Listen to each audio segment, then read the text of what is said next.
the accident lawyer. Demand ran for justice. Please never text and drive. And as always, good luck. Bob Cooney, 97.5 The Fanatic and 97.5thefanatic.com. Welcome in, everybody, on a ugly Thursday morning as the Masters gets going here in Augusta. A little rain delay down there, but we're never rain delayed. And today we're starting right on time, and we got our friend Bill Colarulo with us this morning. Good morning, William. Good morning, Bob. Happy to be back with you, man. I missed you yesterday. Love having you back here. Yeah, it was odd. Ray and I said that yesterday. We're like, oh, it's kind of weird. Bill's not here. But Bill is back today, so we're going to get into all things. Ray, how are you this morning? Is everything good? I'm doing wonderful, Bob. Are you sure? I am absolutely positive. I'm sorry that I had to make you hustle early, but I'm a little. I didn't lose it this time. I just was never. I didn't have It's it. okay. We got it. Someone's going to win $1,000. We're happy for that person. And now it's time to do a show. It certainly is. And to get this show rolling, there's no better way to do it than with the front page news. Now, the front page. The stories everyone's talking about. 97.5 The Fanatic. Your Philadelphia 76ers. It has to be the feel-good story of the city right now, right? Well, they had a good night last night, and they didn't even play. That's because the Miami Heat lost to the Dallas Mavericks. I watched a lot of that game last night. The Orlando Magic lost to the Milwaukee Bucks. I didn't watch any of that game last night. Giannis Antetokounmpo, as we mentioned yesterday, out for the remainder of the season with a calf strain. They're hoping that he's going to be back for the playoffs. That looks to be what they're looking to happen with him, but we'll keep an eye on that. Sixers currently in the 7th seed. They are one game behind the Pacers and the Magic. There's ways that all this works out, that the Sixers can jump to the 6th seed and this and that and the other. I got to tell you guys, I've read 100 different things, and yesterday I read a couple things on Twitter before last night's game, and then those ones corrected themselves and all. I'm not going to lie to you. Look, Sixers win their last 2 games, they're probably going to be in a better position than if they don't win their last 2. That's how I'm going to surmise it. So you can keep an eye on all the other things. If you want to, the Orlando Magic are at the Sixers on Friday and then have the Milwaukee Bucks at home on Sunday. The Indiana Pacers are at the Cavaliers tomorrow night and then host the Atlanta Hawks on Sunday. The Miami Heat, they play the Toronto Raptors at home both Friday and Sunday. And then, of course, your 76ers will host Orlando on Friday and host the Brooklyn Nets on Sunday. Read a story this morning that Joel Embiid feeling good. He hopes that they blow out these next 2 games, but if he has to go 35 and then 40, he's all for it because that's what he wants to ramp up to do for the playoffs. Your Philadelphia Phillies, well, they beat the St. Louis Cardinals yesterday 4-3 to improve to 6-6 on this season. In a rain, yucky day, Aaron Nola goes 6 innings, 3 hits, 2 earned runs, 3 strikeouts. Not overly impressive numbers, but they are more so when I get into a little bit later into the show. His velocity, what was going on there, what JT Realmuto had to say about Aaron Nola yesterday, he battled. And if there's one thing we're always looking for from Aaron Nola, it's to be a battler. He did that yesterday. Speaking of JT Realmuto, after taking a pitch off the throat on Tuesday night, he went 2 for 5 yesterday, scored a couple of runs. This is wild. In each of the last 2 games, the Phillies as a team has had 8 hits. They have not had 1 extra base hit. All singles. There's as many singles in that Phillies locker room as there is on Tinder. I heard that somewhere else. I copied that. So they go at it tonight against the Pittsburgh Pirates. Ranger Suarez is on the mound. Now I get a laugh from you. Thanks, right? Ranger Suarez is on the mound tonight for your Phillies against the really good, right now, Pittsburgh Pirates. They always seem to start the season well, but then seem to falter. That hockey team, the Flyers, they play tonight at the New York Rangers. I heard Haley, I don't know, spouting she was saying something like they're not out of it yet. Okay, I guess that's official. The little asterisk hasn't been put next to them to say eliminated, but we'll see. So they're at the Rangers tonight. You can hear that game right here on 97.5 The Fanatic. Saw a report this morning and saw other people verify it that John Tortorella will be back next year behind the bench for your Philadelphia Flyers. Bill, I got to tell you, great conversation by you this morning on the morning show, talking to John and Andrew about the John Tortorella situation. We'll get into that a little bit later today. I think we've been open and honest about everything, about the questions that we have, about what he's done. Is it the right thing? Is it the wrong thing? Is it things that we can explain and only he can? I think that's where we are. So we'll take a little bit of a deeper look into what John Tortorella has going on with your Philadelphia Flyers. Going on other places, ex-Sixer Drew Holiday. He signed an extension to stay with the Celtics, 4 years, $135 million. So your competition with Boston to, come out of the East, well, they're going to have Drew Holiday running their point for a few more years. So good for him. Shohei Ohtani's ex-interpreter, well, he faces federal charges now.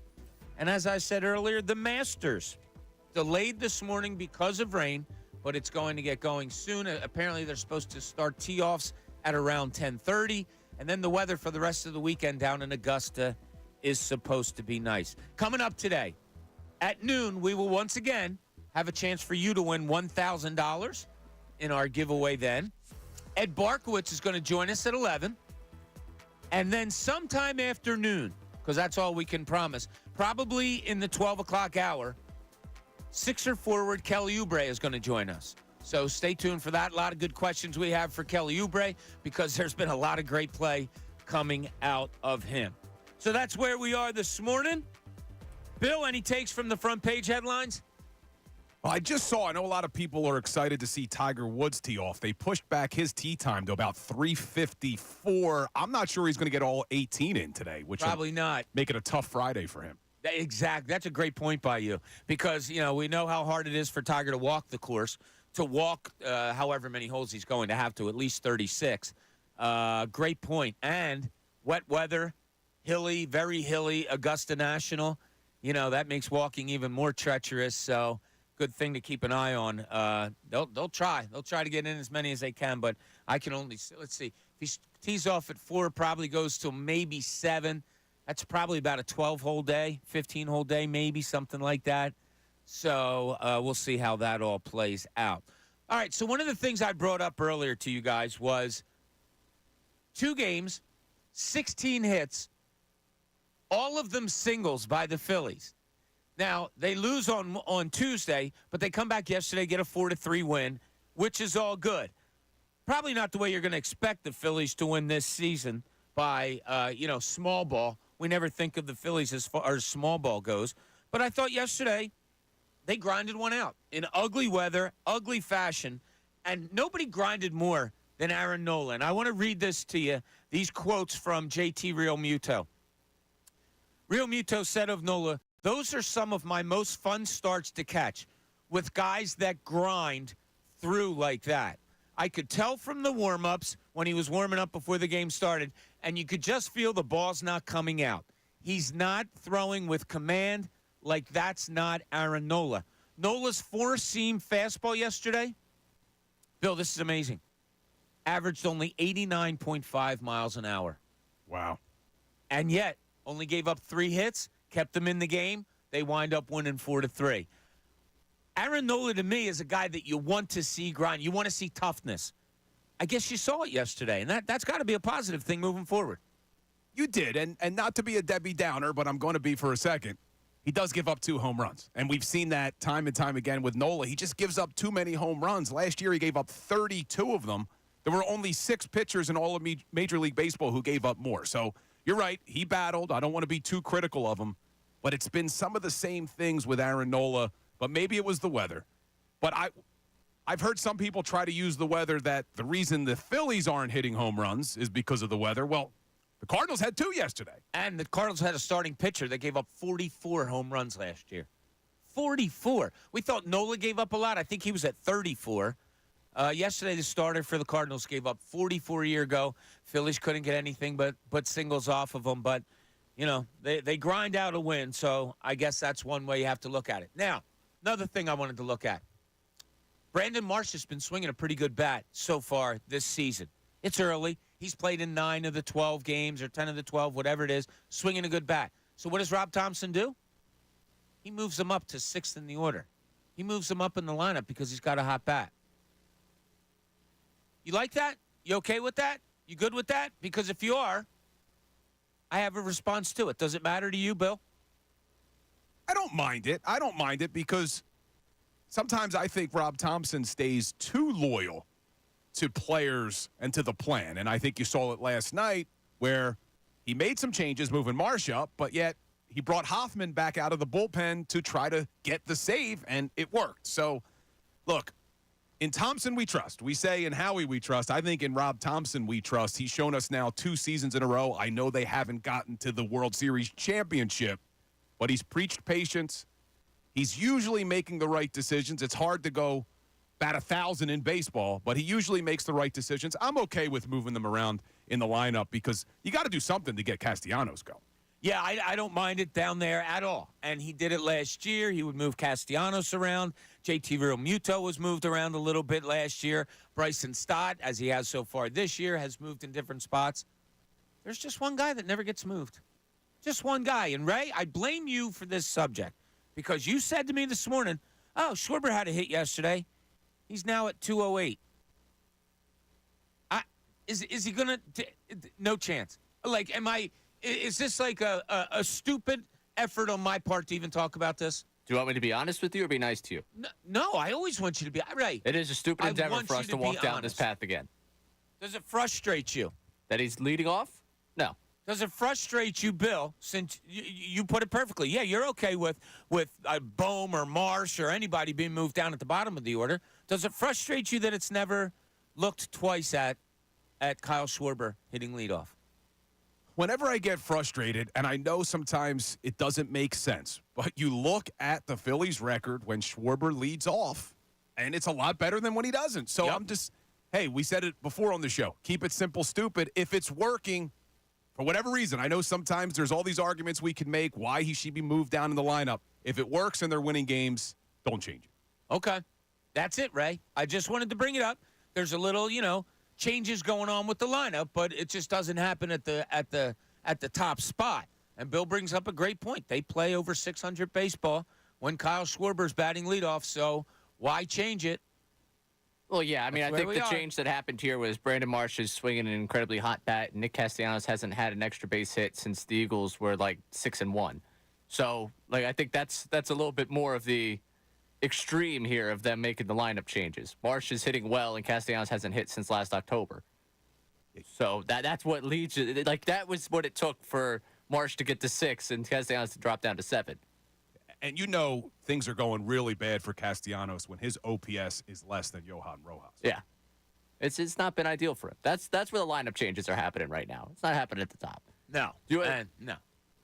Do we want to talk in June? I'm sure we're going to Schwarber's going to do what he does. I think he's the one guy, if we silently just sit there yep, it's going to happen. In this lineup, Bryce Harper's going to do his thing. And Schwarber to me is that second one where I'm I kind of know what I'm going to get from him. And he did have a walk last night, Bob. Did get a run scored. Yes, he did. Using that svelte body of his. He looks in shape. He does look like he for people that used to say, oh, he's overweight or this, he's just an athlete, man. If you've been around athletes, some of those athletes are that.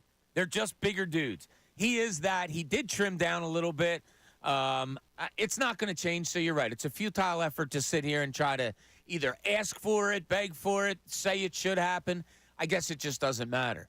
But that's not going to change anytime soon. All right, what is appearing to change right now, where are the Sixers going to wind up in these Eastern Conference standings? As I said earlier in the headlines, they're currently sitting at 7th. They have a 45-35 record. All right, Bill, you got to do this, Matthew. You're the former lawyer. You're the smart guy of the room. You have the Orlando Magic at 46-34. Orlando has at the Sixers tomorrow night and then versus Milwaukee on Sunday. What does Orlando do? They lose here on Friday night, Orlando? I think they definitely lose here. And the issue is going to be, is that game going to matter for the Milwaukee Bucks? No, there's no possible way because they're 13.5 behind the Celtics at the 2 seed. And then the Knicks are a game and a half behind them. I don't think it really will. There's a good possibility that game doesn't matter. So I see the Magic going 1-1. But if they go 1-1 with the one loss being to the Sixers, if the Sixers and the Pacers win out, your Sixers are the 6th seed. Is that how it goes? If the Pacers win out. If the Sixers and the Pacers both go 2-0, the 76ers would move up to the 6th seed because the Magic would drop to the 7th. And Indiana would move up to 5. Okay, see that? That's very well explained right there. And what the Pacers have going on is at the Cavaliers tomorrow night versus the Hawks on Sunday. Now, the Hawks got Trae Young back. They might, they're in that play-in game. They might be looking to, have a good final game there. So we'll see how it all plays out. I am just that guy that, all right, let's see. The game's at 1 o'clock. About 4 o'clock on Sunday, I'll know who and where the Sixers are playing. Now, this is what I want to put out there to everyone and to you two here right now. 610-632-0975. Want to hear from you. I'll give you the team 1 to 5. 5 being yes, would love to play them. 1 being no way do I want to match up with them. Let's start with the Milwaukee Bucks, Bill. How would you feel if the Sixers 1 to 5, 1 being nah, don't like it at all, 5 being yeah, that's great. Sixers opening series with the Milwaukee Bucks. How would you feel? 5. I absolutely. Really? If I had my choice, I want the Bucks in round 1 for a host of reasons. One, we know the Greek Freak's banged up with the calf strain, getting an MRI. But I just think it would be great to open up against Doc Rivers and the Milwaukee Bucks and take them out in the first round. There you go. That it would be the story. It would be the sports story that carries it. Sixers versus Doc Rivers. A little animosity when he went out. Of course, most of it was with James Harden, who's not here anymore. But yeah, for the fans, wouldn't they just love to pin a playoff series loss on Doc Rivers? Ray, what is your confidence level? Should the Sixers play the Milwaukee Bucks? And yeah, let's not forget what Bill said. Giannis Antetokounmpo is out with a calf strain. Will not play for the rest of the season. Not sure how it's going to affect him in the playoffs. Boy, I feel real sorry for a team when their star player is like battling injury as the playoffs come up. But where's your confidence level, Ray? I would say around a 4. Yeah. And the reason I can't get, to the 5, I think it's just because I respect the guys they have in the room there that have done this before. Like the Middleton, Giannis, like they've made the actual climb to a championship. Yet, I do find myself feeling more and more confident with the Bucks matchup every day. And I also do think I'm slanted because of my view of Doc Rivers. No, that's okay. There's nothing wrong with that. I also like Damian Lillard isn't a great defender. So I love what this Sixers team could do in that matchup. Yeah, that's it. That's a good point, too. A lot of scoring that they have on that team. But your Sixers team that can score the ball also. So if teams want to run up and down the floor with you, that might favor a Sixers team. Okay, let's say if your opponent is the New York Knicks. Oh, I forgot to put mine out there. Milwaukee, I will give it a 3.5. I have to respect that they're going to be a 50-win team. I have to go with the understanding that they have an unbelievable 1-2 punch if Antetokounmpo is going to be able to play. So I'll give it a 3.5 as far as that goes. Ray, I'll start with you on this one, the New York Knicks. That 3.5 sounds pretty good right about now. Okay, what scares you about them that more about than Milwaukee? They just, the way they click as a unit, like if they really figure it out together, I know they're going to be without Randall. If they really figure it out, the way that they play together, I just feel like they've got this guy can get you tonight, that guy can get you tomorrow. It's not a group of superstars that really concern me. It's a team that I think plays well together. And Jalen Brunson, man. Like I think he's got a little bit of that postseason flair where we could see him have a series where he just goes nuclear, and I would hate to see that happen against the 76ers. He scares you from those Temple days. Yes. He never came to Temple. You thought you had him, and then he went over to Villanova and won some championships. Bill, New York Knicks, where do they scare you? Ray's spot on, man. Really? I'm probably not a 3.5, probably just a 3 on it because of those exact reasons, and you and I talked about it before the show a little bit. Jalen Brunson. I think he's the X factor. He could go nuts in this series. That makes me nervous. Jalen Brunson makes me nervous, and I mentioned that Lillard doesn't really play defense. I think the Knicks play really good defense, and that concerns me against the 76ers. That's what Tom Thibodeau's all about, playing defense, playing hard. He wants to muck and grind it. He might want to look to win playoff games with that roster, although Brunson's a scorer of late. He might want to look to win playoff games, lower scoring games, which is kind of scary. I don't like the Knicks at all. I don't want to match up with them if I'm the Sixers. I hate playing against a left-handed point guard, as I've said on this airway. Not me personally. I hate watching teams have to play against left-handed point guards, and Jalen Brunson is just such that. Had 45, second straight 40-point game the other night. I don't want any parts of the Knicks. They might be, to me, next to the Celtics, maybe even more so the Celtics with me. I don't like the matchup there. But we'll get into the other teams. How did the Sixers fare in your eyes as far as moving forward with the playoffs? Where are you with them? Where are you with the other teams? We'll do that. 11 o'clock, we're going to talk to Eddie Barkowitz. And don't forget, sometime afternoon, Kelly Oubre will be joining the show to let us know all things Sixers. This is Midday Show's Bob Cooney, 97.5 The Fanatic.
weekdays.com. Welcome back on this Thursday morning. Hope you're having a great one. Get through today, and it's almost the weekend. Bill, I don't know if you've been on the air with me. We're with Bill Colarulo today. I don't know if you've been on the air with me before when I've said Thursday's my favorite day of the week. I don't think so. I don't know if we've ever done a Thursday together. Yeah, I'm a big anticipatory person. I love the anticipation of the weekend. It's not here yet, as we know, but Thursday to me was always that, all right, that's the cool day. You get through that, and it's pretty much the weekend because you can do anything you want on Thursday nights. You can always plow through on Friday. Like in your younger days, I used to have classes on Thursday. We'd go out after Thursday night. My last class would finish at like 7:45. And then it was go out, and then you have early classes on Friday. But you just plowed through them because that's what you do. I carried that into my adult life, that Thursday's the best day because I'm anticipating the weekend already. You have a favorite day of the week? I could get on board with Thursday. There you go. Thursday is a good day. You're right. I like company. And if you're a golf fan, Thursday's usually when the tournaments start. Tournaments start. Get ready to go. Get home from work. You watch a little golf. You say, man, there's only one more day to go, and it's the weekend. Yeah, I like Thursdays. Well, you know what was crazy? Last night, we had nothing to watch. I know. There's been like 3 things on every single night, flipping back and forth between. Last night, nothing. I watched Dallas and Miami last night for a while. It was never really a game. Dallas jumped on them quickly, and Miami kind of got back into it, got it down to like 10 at 90, 80, something like that. But Dallas just kept their foot on the necks and got away with that win, which was good for the Sixers last night. What we're talking about is today, right now, is who would your matchup? Who would you like it to be? If the Sixers, where they are now, they could be either the 7th seed, the 6th seed. They could get, I don't know, Milwaukee, the Knicks. There's other teams about it. Now, I brought up the Knicks. It's a team that really scares me. Jalen Brunson had 45 the other night, second straight game with 40 or more. They're scoring some points, and that's weird because a Tom Thibodeau team is usually a grind-out kind of team. When they win, they can score a little bit. It's when they're not winning, when they fall below average. But listen to their starting lineup last night, and maybe this is a reason I shouldn't be scared. And this was Tuesday night against Chicago. I apologize. So their starting lineup, of course, is Jalen Brunson is running the point. Anunoby, who he's a nice player. That was a really good pickup for them, getting him from Toronto. He's a guy that's he's gonna be a little worrisome in a series, right? Then you go Hartenstein. Is he going to be able to hang with Joel Embiid? He's like annoying, but he's going to be annoying for Knicks fans if the Sixers go up against the Knicks because he's going to have 3 fouls in the first 6 minutes. So that can't be all that scary. And then you go with the Villanova connection. You go Brunson. You go Josh Hart. You go Dante DiVincenzo. DiVincenzo's been having a very, very nice year for them. Kind of surprising, but he's averaging 15.5 points a game, shooting 44% from the floor. I don't have his three-point shooting in front of me, but, that downtown threat, 40% from 3. I go through that lineup and I say, okay, that shouldn't scare me. But it does. The Knicks scare me for some reason. Talk me off the ledge, Bill. I'm there with you that out of the teams that they could potentially play, I think I would want the Knicks the least. But let's get this clear, Bob. Outside of the Boston Celtics, with the way the Sixers are playing right now, with the way Joel Embiid looks right now, I don't think we should be saying that any of these teams scare us. I think they'd be scared of the 76ers. Yes, I agree with you. If I was an outsider looking in and I said, Sixers-Knicks matchup, I would say 9 out of 10 people would probably circle. No, I can't say that. I would say a majority of the people would circle the Sixers, right? You'd have to. I guess. But I don't know why. The Knicks I do know why. It all comes down to Jalen Brunson for me. Those crafty left-handed point guards that just get wherever they want to get, that makes other players better because they get where they want to go. That's what does it for me. Now, maybe that's a question we'll have to ask Ed when he comes on the show at 11. Who would be favored in that series, the Knicks or the Sixers? Oh, that's a good one. Yeah. And maybe when we have Ed Barkowitz on at 11 o'clock, we'll ask him a bunch of betting questions, but that's a good one. Is there any team besides the Celtics the Sixers wouldn't be favored against? Maybe Milwaukee, although I think they win that series, the 76ers, but maybe Milwaukee. But you look at these other teams, how do you not make the 76ers the favorite with the way they're playing with Joel looking as good as he looks? Yeah, and we have some text people on the text board chiming in on this very subject, do we not, Ray? Yeah, we got some people chiming in on the matchups they're looking for in the postseason. We got Jasper checking in. Did he agree with Bill and love a matchup with Milwaukee? Given the current health issues with Giannis and Maxey putting pressure on Dame, would love the Sixers' chances. And, of course, Nick Nurse out coaching Doc Rivers. All right, real quick there. Maxey putting pressure on Dame. Yes. How do you think he means that? I would think if I don't think Maxey he means running defensively. running him up and down the running him up down the floor. All right, putting pressure on it's a me versus you. Who's going to outscore the other one? Because I don't think you're going to battle with either one of their defensive games. No. I think Maxey trying to tire the legs of Dame is probably where he's going with that. I think Maxey's dropping 30 points a night against Dame. I'm good with that. All right, if he and Embiid want to combine to close to 70, I'm cool with that. What else we got? And then we got, it's funny, the exact next text message. Don't love the Milwaukee matchup, mainly because the two great shooting bigs they have, Brook Lopez and Bobby Portis, would keep Embiid out of the paint. I know Giannis is banged up, but he's on the floor. He's always a killer against us. Give me the Cavs or the Knicks. We have the better roster and the better coach in either series. Yeah, it'll be interesting. And that is also another good point about what Milwaukee does with their bigs. We've seen Brook Lopez just stand out by the three-point line all the time. But then it comes to the matchup. Then it comes to what does Nick Nurse do? Now, I was listening on, I guess it was the best show ever yesterday, and people disagreed with me and you. I guess it was Tyrone, and I understood it about Tobias Harris coming off the bench or not coming off the bench. It's probably not going to happen. I mean, it's rare that you get a guy that's been starting for like 10 straight years that you say, oh, yeah, here comes the playoffs. We're going to bring you off the bench. So if it is a matchup against Milwaukee, it wouldn't surprise me if you go Embiid, Tobias Harris, and Nick Batum. You know, you throw Batum maybe out on a Brook Lopez. You have, I don't know, do you throw Embiid on Giannis? Do you throw Tobias on Giannis? Probably. Different things like that. Do you think we're going to see a change of starters and rotations pending opponents in the playoffs? I think we are. I think we are. I think Nick Nurse is going to be all about matchups and maybe even not just team to team, but game to game. I think he may come out with different lineups for each game. But under that scenario you just mentioned, who do you have coming off the bench? Oubre? Yeah, so you'd move Oubre to the bench, or you keep Oubre in there with Maxey and bring Kyle Lowry off the bench and have him running with that second unit. I don't know. There's so many different things going on here. The beautiful thing is they have options because of how deep this roster is. They do have options, and that's what has me so excited. Yeah, and tomorrow we'll be down at the Sixers practice facility in Camden. They are going to be unveiling the statue of Allen Iverson. So we'll have a lot of alumni around. We're going to have them on the air with us. Hopefully AI will jump on with us. I'm hoping Nick Nurse is there. I'm really hoping he's there. They have a game tomorrow night. So the Sixers will have a shoot-around tomorrow morning at the Wells Fargo Center. That'll get done by like 11-ish usually. I'm hoping Nick Nurse pops over and maybe we can beg him and grab him to come on air with us. I don't remember, but when he won the championship in Toronto, different team, obviously, but did they go with the same starting five every night, or did he change it up? They had Van Vliet coming off the bench. I think it was pretty stable. Kyle Lowry was starting. Of course, you had Kawhi Leonard. Valanciunas, I believe, was their big man. You had, what's his face?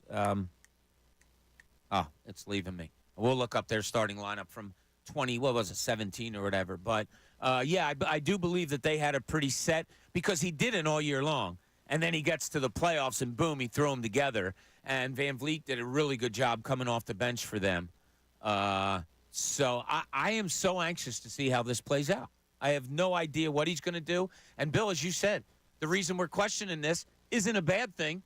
It's not like, oh, what are they going to do because of injury? No, it's a good thing because all of a sudden they're fully healthy. DeAnthony Melton came back. Haven't heard anything. Anxious to see today that they have a practice to see where he is today. But if you can throw him in there for some minutes also, that's more perimeter defense that is awfully good. Mitch in Phoenix, you're on 97.5 The Fanatic. What's up, Mitch? You guys are absolutely right on. I mean, I agree with everything you've been saying. But you know what's a disgrace? There's 11 players from Villanova in the NBA. We don't have one of them. You had one for about 20 minutes. Yeah, how come we couldn't get him in and you have Kyle Lowry right now. Yeah, Why couldn't we get Kyle Lowry when he was an all-star? Probably because the team that had him wasn't giving him up. Well, he did go to 3 different teams, didn't he? Yeah, later on in his career, yeah. And we didn't get him until now. No. Yeah, it's a disgrace. Yeah. Thanks, Mitch. Appreciate it. Now, Mitch, it is a shame that we didn't get Kyle Lowry until he was 37, turning 38 years old. But at least we got him. At least we got him. But the player you were talking about, Mikal Bridges, why did they trade him? I'll tell you what. I was covering the team at the time. They take him. I think I had already spoken to his mom, who worked with the Sixers. Either that or we had some. I forget what it was. It all played out. It all played out. I had talked to Jay Wright earlier in the day about Mikal. His cousin Devon Givens worked right here at 97.5 The Fanatic. It was all perfect. And then 20 minutes later, it was, wait, what? And, I mean, Bill, we were talking about what a perfect fit at that time he was for this team. Who was the GM then? Was it Colangelo? No, it was Brett Brown.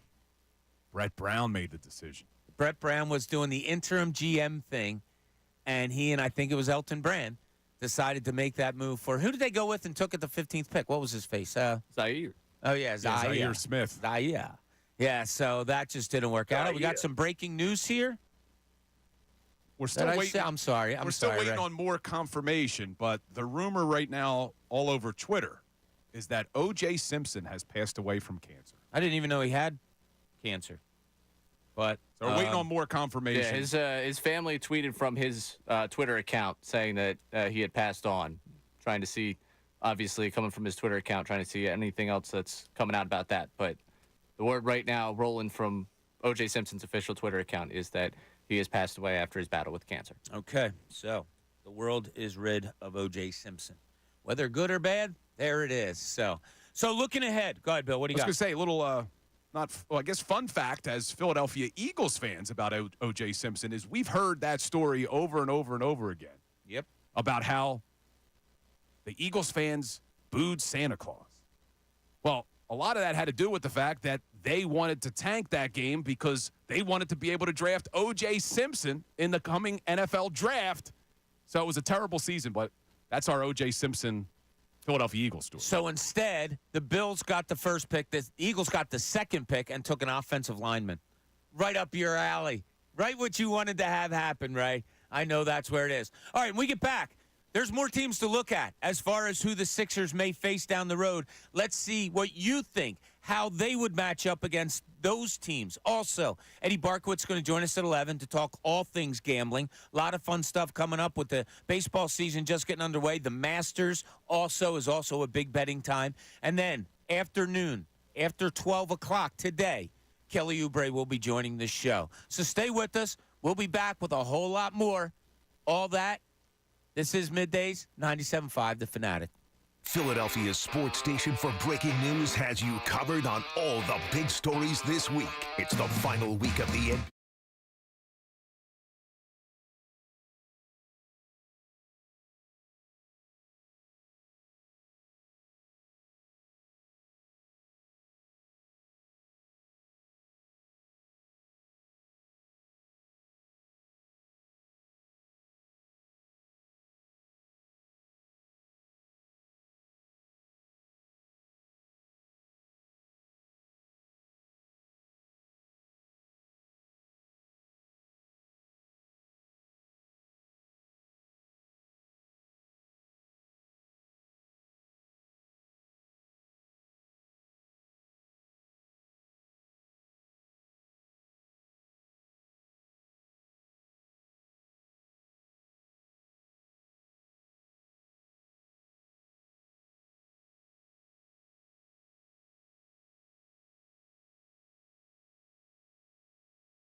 usually scared when it comes to sports. I don't watch games scared that somebody's going to get hurt. I never played scared that I was going to get hurt. Like, I just don't. But I shouldn't say scared then. I just don't like this matchup against the Knicks. So that's the one that I am not looking forward to should it happen to the Sixers. As we all said, Milwaukee, we're kind of okay with.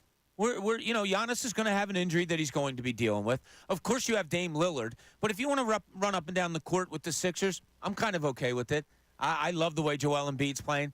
And I'll tell you what, maybe I'm a little too excited about this.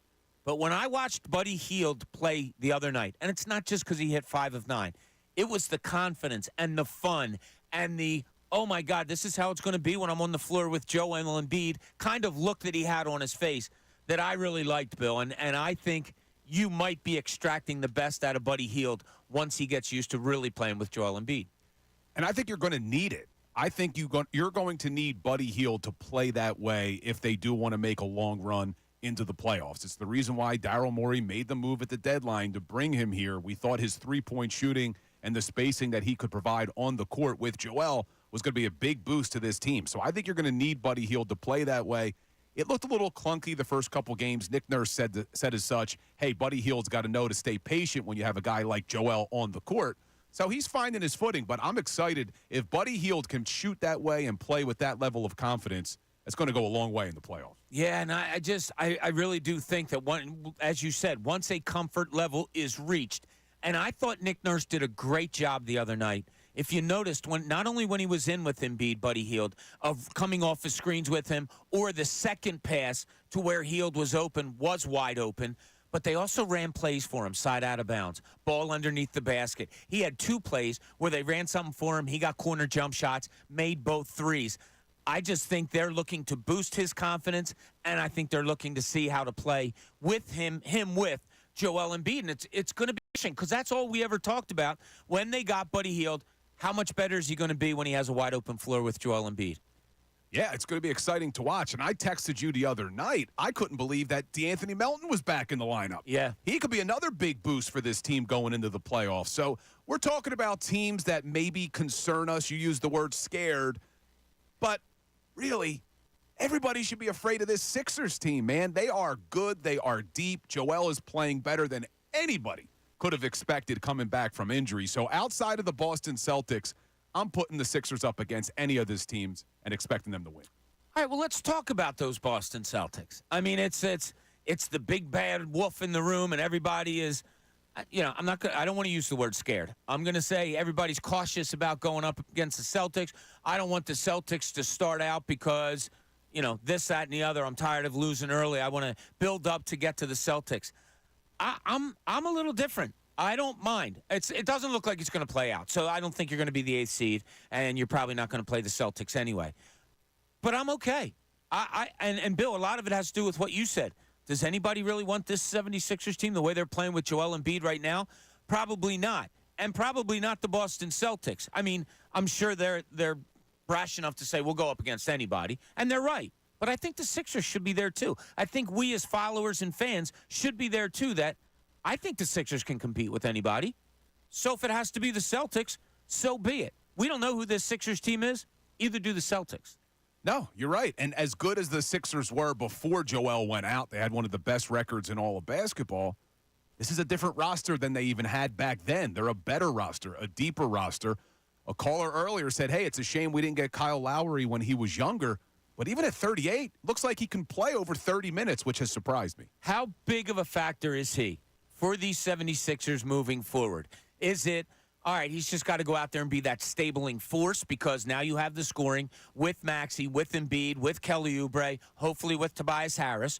Or is he that guy that you're going to need even more than that from? What do you need from Kyle Lowry come these playoffs, Bill? I think just that stable veteran on the court. I don't need it to show up in the stat sheet. I don't care if he doesn't get a lot of points or even a lot of assists. But what he's going to bring to the court, that veteran leadership. And you just know Kyle Lowry, he'll take a big charge in a big moment. He'll do something on the defensive side of the court that will do something to change momentum. He's going to get under the skin of the other team. He's just a savvy veteran.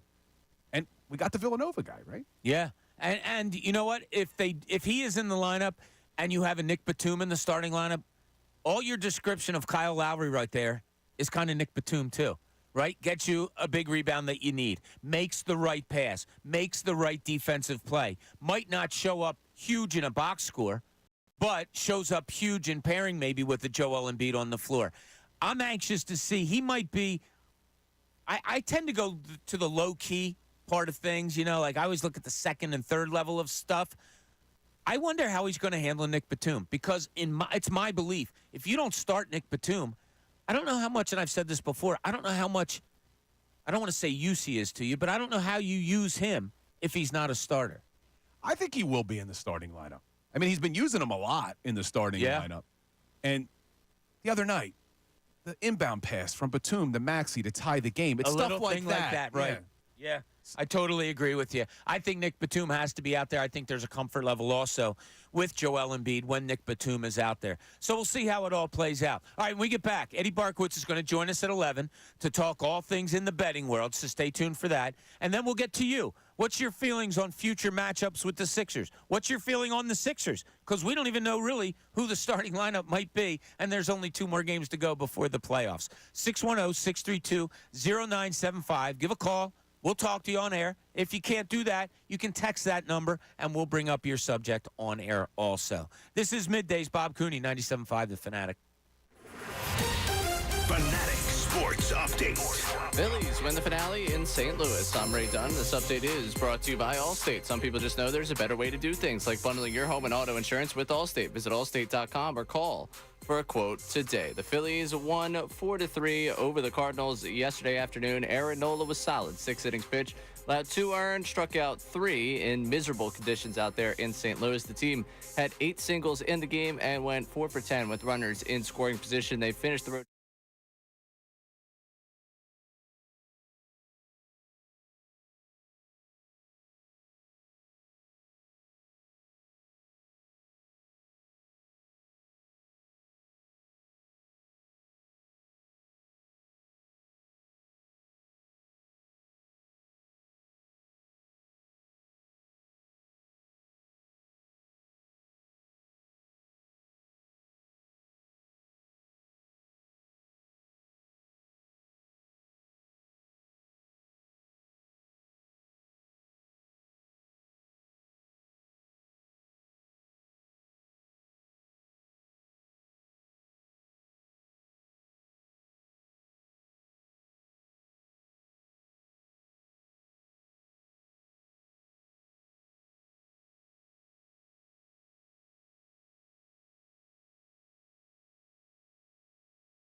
The Fanatic and 97.5thefanatic.com.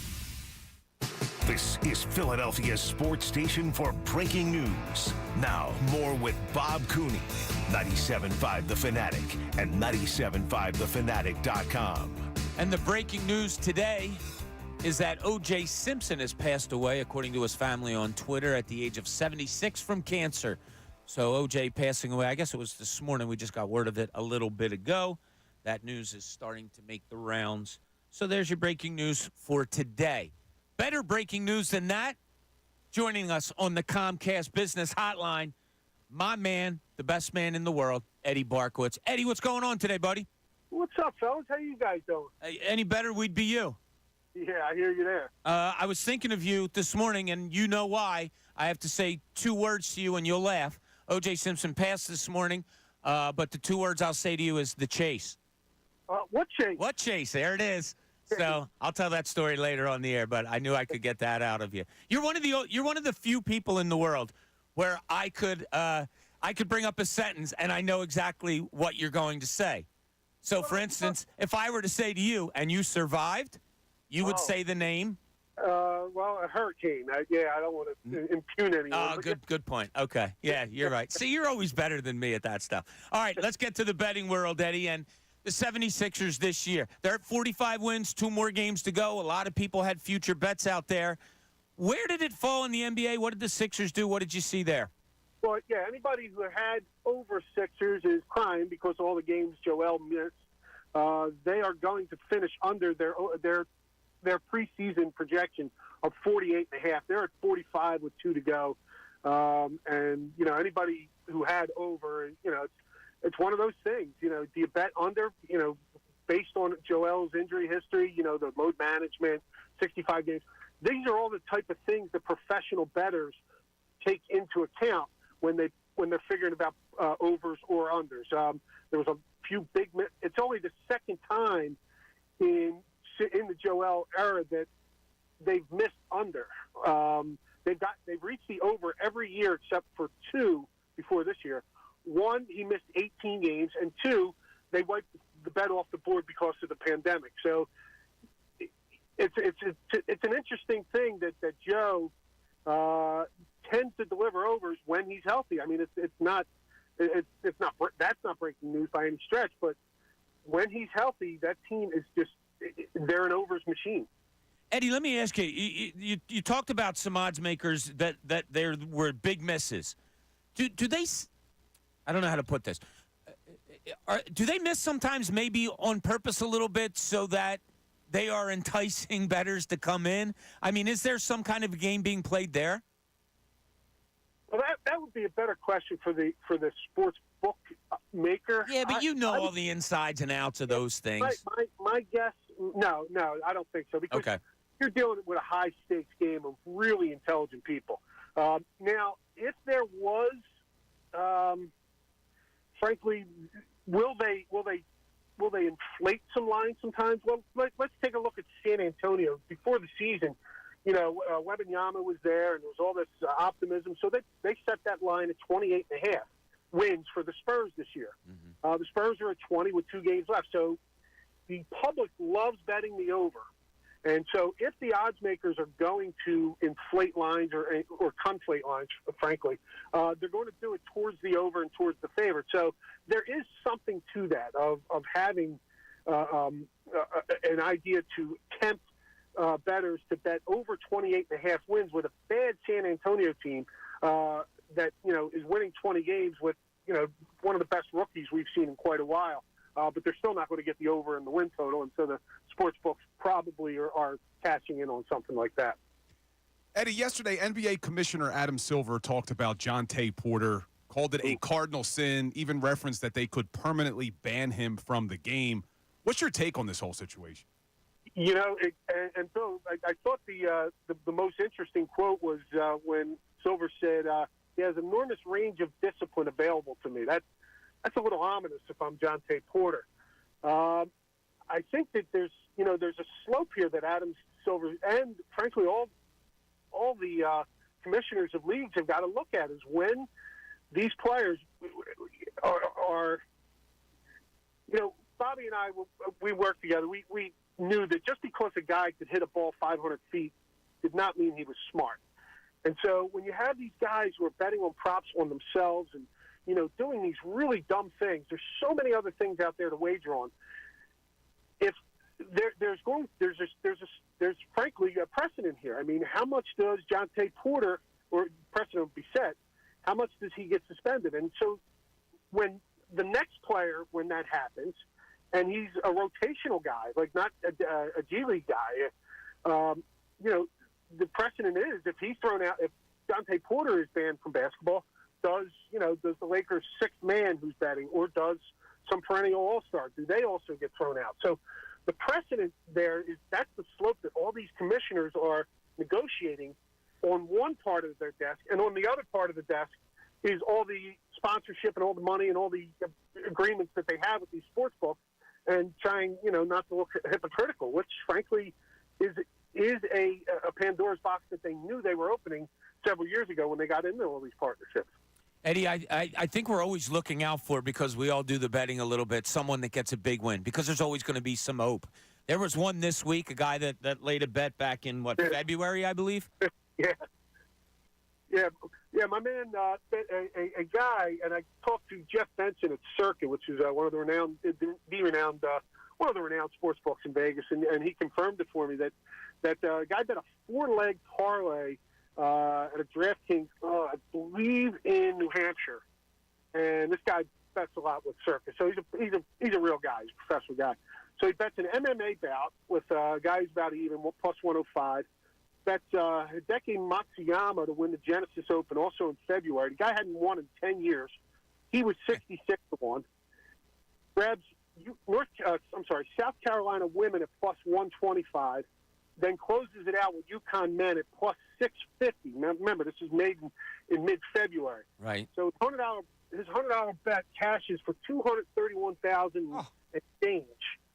It's these guys who sharp bettors who grab these wild props, not single game props, not hoping for different things, but I would love to talk to the guy to find out where he got Matsuyama at 66-1 in February. A guy, like I say, needed a 9-under needed to shoot a 62 in the final round to win. At one point, there was 5-way tie, so there's luck involved with these.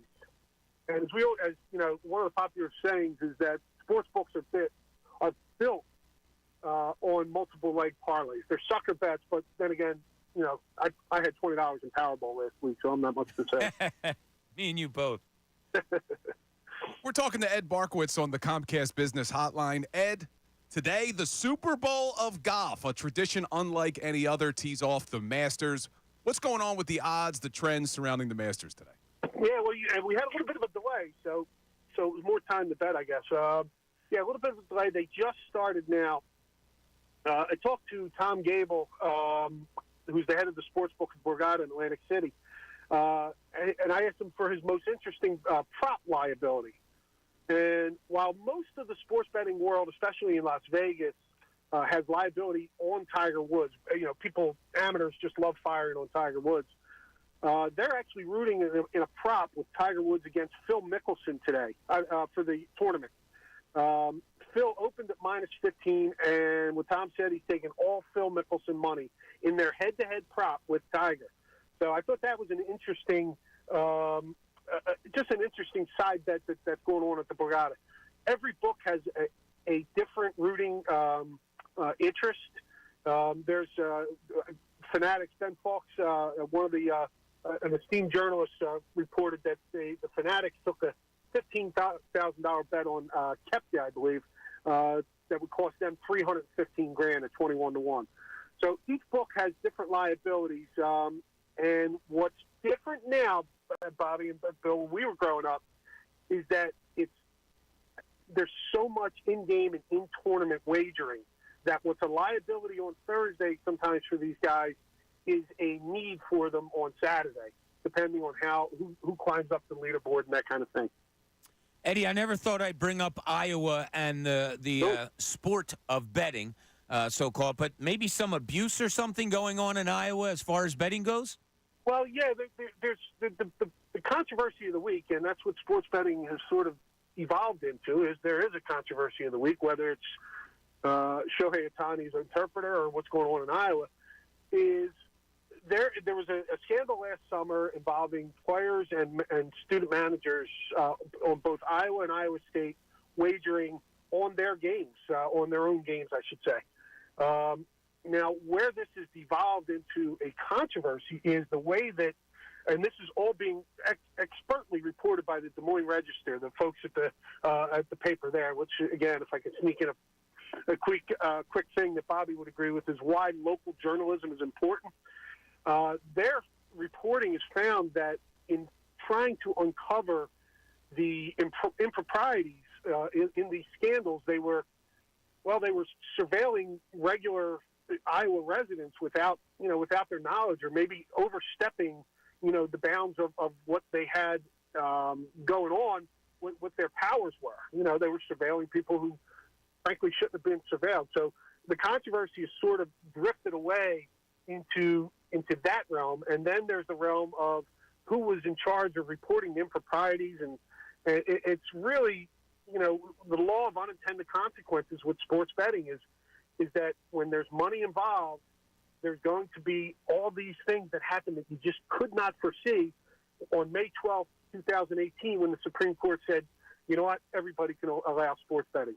The problem then became, how do you regulate it? And Nevada, it still remains the shining example of how to regulate and navigate sports betting, while all these other states are adopting their own regulations and sort of, flying by the seat of their pants almost, in that you could bet on teams, Pennsylvania, Penn State and Pennsylvania, but you can't bet on Rutgers in New Jersey. So there's all these sort of nuances that everybody's sort of trying to figure out. And this thing that's going on in Iowa is just this week's example. When you're following a beat or following a sport that you're writing about, you're always obviously looking for the good stories. I think gambling's going to provide stories from here until the end of time, Eddie, and good ones, right? Wait, say that again? I think gambling's going to provide great stories from here until the end of time. Yeah, the caveat is always going to be, there are people out there who are betting too much and are getting in above their head, and that's an unfortunate residue of this sport. But there is also an interesting and fascinating thing. I had a friend of mine say, anytime there is something untoward or goofy or funky going on, it's interesting.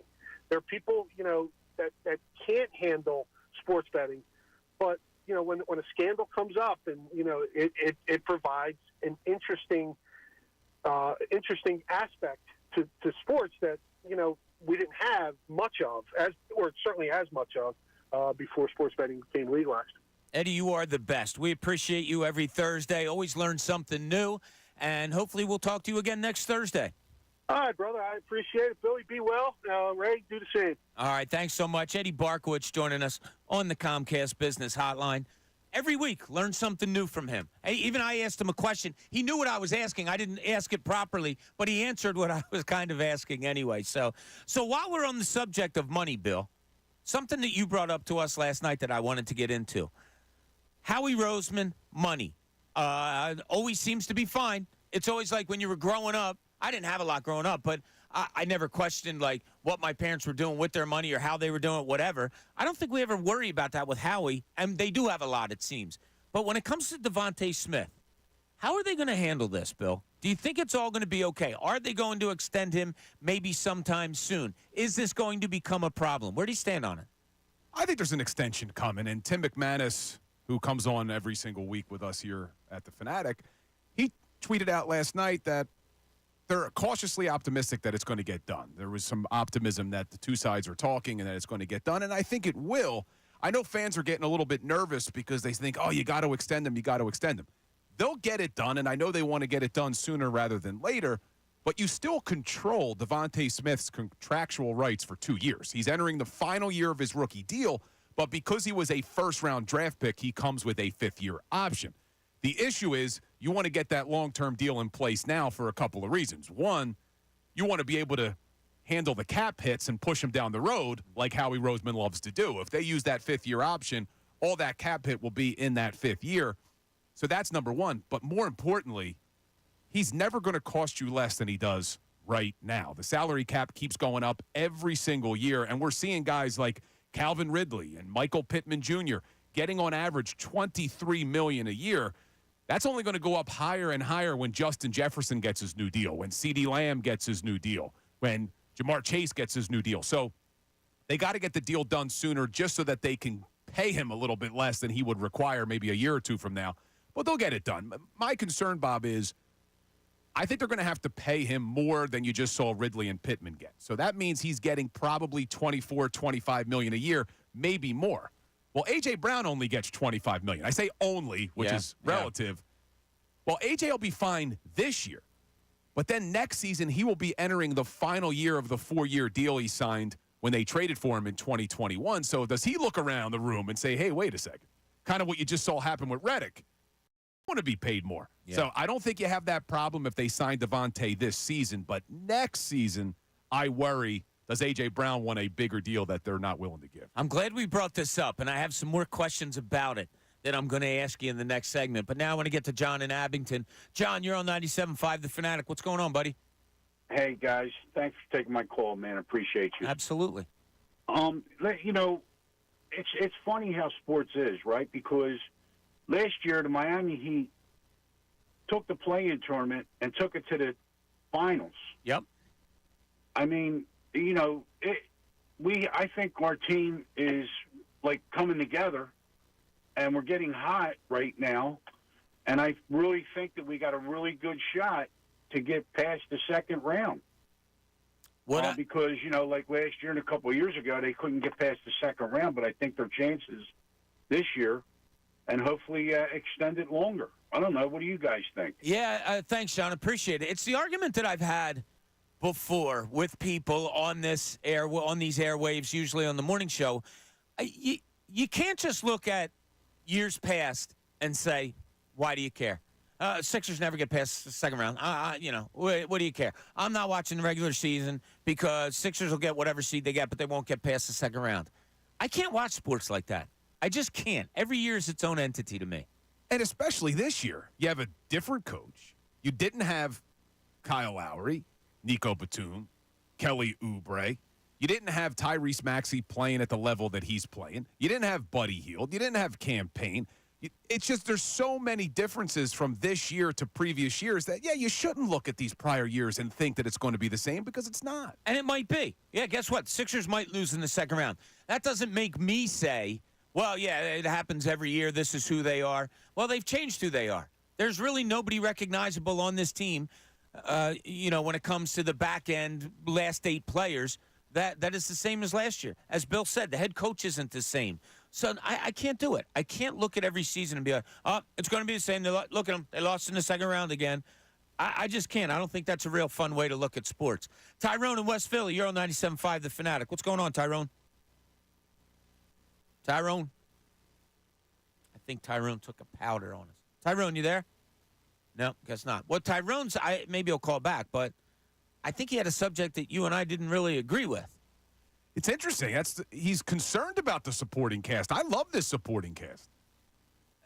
I do too. If you have DeAnthony Melton back, that's somebody coming off the bench that you can really plug and play to play defense, perimeter defense, which is something you're going to need against pretty much every team you're going against. The Knicks now with DiVincenzo. Boston is a perimeter offense-oriented team. You're just always going to need it. But I don't know. Let's see what Tyrone had to say. Tyrone, you there? Yes, I'm here. What's up, buddy? I'm a transplanted Philadelphian, so I'm kind of a Knicks fan. But I just noticed it was the last time Embiid was playing in the playoffs, he was averaging 10 less points. And all the guys that the last person was named on the team, it's like all guards. So I'm a little concerned there. And I just want to know what you think. But also I just want to say Dr. King said, I will celebrate the death of no man. And what they said about O.J. was right, man. That was really not good. That he's dead? Yes. Well, he did. He died. But someone said the world is rid of O.J. Simpson. Oh, okay. Well, it is. But, look, I don't think he was a good guy, so God bless him. God bless you. Thanks, Tyrone. Appreciate that. I don't feel like getting on the ins and outs of O.J. Simpson. If you want to talk sports on O.J. Simpson, yeah, hell of a running back. Somebody put on our or our YouTube page, may have been the second best running back you ever saw. Look, I'm not here to pay homage to O.J. Simpson. I have my beliefs. I think people do out there. I mentioned it. It's a news story. I mentioned it. It was breaking news. He died. We'll leave it at that. I'm not going to get into the ins and outs of O.J. Simpson. But when we get back, we have Kelly Oubre is going to join us from the 76ers sometime afternoon. They're on the floor this morning. They're having a practice. We were told that he's going to call in sometime afternoon, so we'll get him on there. I still think there's really interesting matchups looking forward in this 76ers playoff run. Also, I have a question for Bill concerning this Devontae Smith. There's some people that are going to have to get some money down the line, which always happens. Howie always seems to be good at it. But I have some questions for Bill about that. All that, a whole lot more here. Middays, Bob Cooney, 97.5 The Fanatic. Fanatic Sports Update. Phillies finished the road trip with a victory. I'm Ray Dunn. This update is brought to you by Indeed.com. Make the hiring process work for you with Indeed's end-to-end hiring solution. You can attract, interview, and hire candidates all from one place. Start at Indeed.com/credit. The Phillies won 4-3 over the Cardinals yesterday afternoon. Aaron Nola was solid in just miserable weather out there in St. Louis. Pitched 6 innings, allowed just 2 earned, struck out 3. As for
best show ever with Tyrone Johnson, Ricky Batalico, and Jen Scordo. Right now, it's Bob Cooney, 97.5 The Fanatic, and 97.5thefanatic.com. Welcome back. Hope you have a great Thursday morning as we get closer to noon.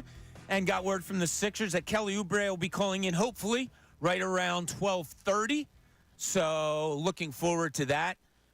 Talk to him, see what his thoughts are on this. If you looked for a word to describe the Sixers season, I love playing this game with different things. I asked it of Matt Gelb the other day. Give me a word to describe Rob Thompson, because he's around him every day, and he said steady. If you're looking for a word to describe this Sixers season, what would it be, Bill?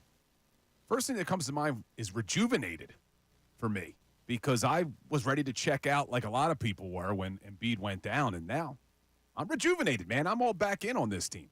That's a good one. I like rejuvenated. How about you? Anything, Ray? Anything come to that smart mind of yours that is just... Rejuvenated is a very optimistic word that I like a lot. To this point, though, I would say exhausting. Like, this feels like it's been 6 different seasons. The fact that James Harden was on this roster at the beginning of this season feels like it was a decade ago. That's a good point. That feels like that was so long ago. I wonder, like, I've been struggling with this in my own mind, and I've been trying to put it out there in questions to you guys. And I think what Ray just said helped me a little bit. You really have had 3 teams this year. You had the team that started the year. Then you had the team that was, brought together after the trade deadline. Then you had a team without Joel Embiid. And now you have a team with Joel Embiid and all the people you brought in at the trade deadline. Is that a good thing? Is it good to have, in this day of society where nobody has a really good attention span, that maybe these players have all these different things going on, and now it's, all right, we're all here together, boom, here's the playoff, let's go? The only way it could be a good thing is something you mentioned, I think, on Tuesday. None of these other teams have a lot of tape on these guys. Yeah. They haven't seen them playing together, so they don't know what Nick Nurse is going to do. We've talked about 10 different combinations he could roll out as the starting 5, who's coming off the bench. Well, the opponents have the same problem. They just don't know what they're up against. So it could be a positive. Yeah, I really do think it could be. And you have a coach now who has dealt with something like this before, as Nick Nurse has brought up, that 2017 team that he won the championship with in Toronto barely played together during the regular season. You would have thought 3 games to go, you're not going to rest Kyle Lowry and you're not going to rest Tyrese Maxey on the same night when they've barely played all together with Joel Embiid. Yet he did that. And look, you're not going to convince me otherwise. You're not going to convince me Tyrese Maxey and Kyle Lowry couldn't have gone the other night. And there he is resting them. And there he is giving playing time to Paul Reed with Joel Embiid with 2 games to go in the regular season because he wants to get a look at it. Either that's a lot of confidence, and if things go well, that's what it's going to be portrayed as. Or, should something bad happen with the Sixers, it's going to be, what the hell are you doing? I kind of lean towards, I think it might be okay, but should there be some cautiousness that we have towards Nick Nurse also? Maybe, but I don't know why. I just have such a confidence in him and the decisions he's going to make. I mean, yeah, he's a proven winner, but I do like the way he's handled this season. You just mentioned it's basically been 4 different teams. Yeah. And he's kept this team together, and he's kept them focused. And not that they had a great record while Joel was out, but they did enough that we're sitting here with 2 games left in the season saying they could still be a 6 seed and not in that play-in tournament. That's impressive. Well, I think we're also – I love your word, rejuvenated, because if you would have said when Joel Embiid went out and they were playing so well and they were 26-8 with him in the lineup, if you would have said, yeah, they're going to be battling for a play-in tournament or up to a 6 seed when he gets back with just a few games to go, would you have been okay with it back then? I would have been okay with it if you also told me, and by the way, Joel's going to look just as good as he did when he got hurt. That's fair enough, because I just try to go back and think, all right, when he went out, I do remember saying on these airwaves, they just got to keep their heads above water. They got to kind of go 500 and just kind of hold on and maybe get a top 4 seed so that you're hosting a first-round playoff series. Then it came to, I was convinced, watching them play without him, Yeah, no, they're going to be playing in the play-in tournament. Then he comes back, and as you correctly said, Bill, he looks unbelievable. He looks like he did before he went out. So now you get rejuvenated into thinking, okay, they're going to be better than we thought. You think this season's been hard. You said exhausting on the team. How about fans having to go through all this? All the things that I just mentioned is a nutshell of how you've gone through the season. It's been hard on fans, but the positive that I'm taking about the Joel Embiid injury is I think in a lot of ways it's been easier on Joel because he talked about it. The pressure of the whole MVP conversation. That wasn't an issue this year. We've had that 2 years in a row now where there's been all this chatter about who's the MVP and him having to play enough games to be the MVP. It seems like his focus right now, as it should be, is on the playoffs, is on gelling with all these new pieces. And I really like the mental makeup it appears that Joel has right now going into the playoffs. Yeah, I don't. It's like a quiet confidence that we all have, and I think we do all share it. I think Tyrone was trying to be a little controversial, or it didn't really make sense when he was saying that the Sixers aren't deep enough, or that's what's going to hold them back, was the title of what he wanted to talk about, that the other pieces that they have. And to clarify, you're not talking about Tyrone from the Best Show Ever. It was one of our callers. One of our Tyrone, callers, yeah, a little bit ago. Break. Yeah, so I don't know. Maybe the air of confidence we have around the Sixers right now is justified. Maybe we're questioning it in 2 weeks, saying, "Well, geez, why didn't they have Kyle Lowry and Maxey out there for the final couple of games of the season so they could get used to each other?" We'll see how it's all going to play out. But I brought up a question to you, Bill, earlier about the Philadelphia Eagles, about Devontae Smith. They're going to have to pay him down the line. All of those things. In your mind, do you think Howie has started to do some things to get ready to do that? Or is it, we'll cross that bridge when we get to it? I think they're talking. I think, like I said earlier, he's never going to cost you less than he does right now. So I think they do want to keep him. And I think they'll make it happen sooner rather than later, simply because it will cost you more money if you do wait till next season. They can control his contractual rights. They can exercise that fifth-year option, which will be about $15 million. Mm-hmm. I think Howie Roseman wants to enter into a long-term deal and do what Howie Roseman does, which is put all the cap hits towards the end of the contract. He loves to backload those contracts because now you can give Devontae Smith more money, but by structuring it in a way like you did with Jalen Hurts, his big cap hits won't hit for a couple of years. And we know the cap is going up and up and up. And I was just looking, when A.J. Brown was given his 4-year, $100 million deal in 2021, the salary cap was only $182.5 million. This year, it's $255 million. That is incredible. And the revenue keeps going up. The salary cap is based off of revenue. So it's going to go up again next year. So I had a YouTuber ask, would you give him $27 million a year? And I responded, I think that's a little bit high. But as I'm looking at the salary cap and how much higher it is now than what it was when they gave AJ $25 million a year, maybe they do have to go up to $27 million to get it done. I was hopeful it would be around 25, maybe 26. I thought 27 is a little high, but you never know. With the way the cap is, it could be that high. And like I said earlier, with Howie, you rarely worry about money. No, he'll figure it out. Yeah, exactly. And it's the biggest compliment you can kind of give him. Oh, he'll figure it out.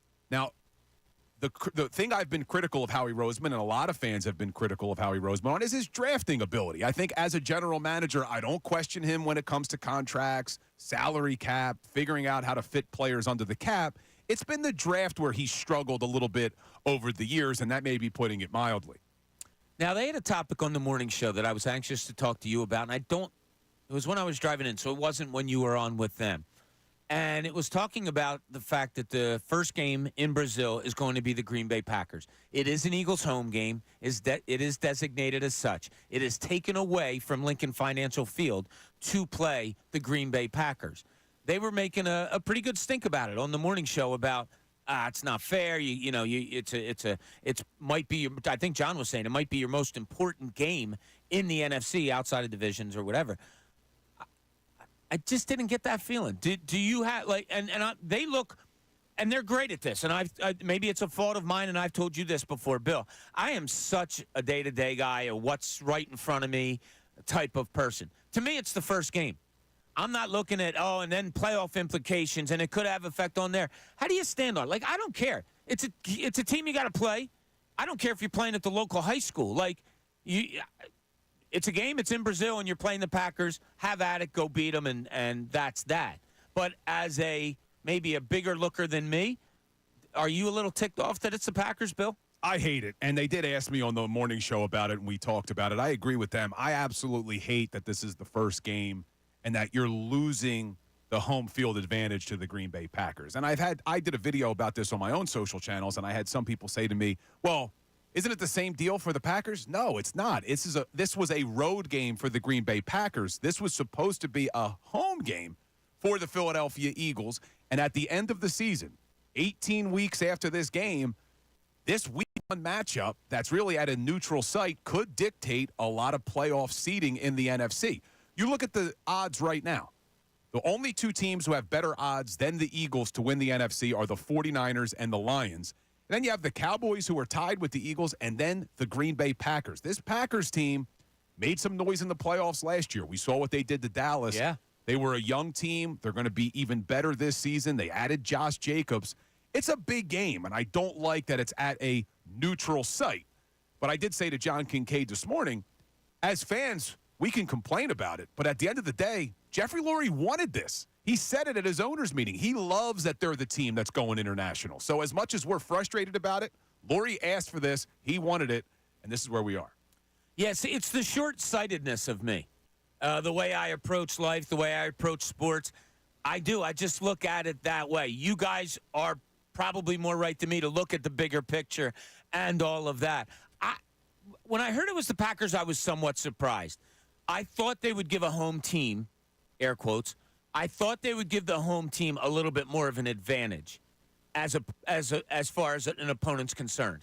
Like when I heard the Cleveland Browns, okay, maybe that's good. You know, they surprisingly got to the playoffs. They have a good defense. It's a challenge, a game the Eagles should win. But, okay, I saw that.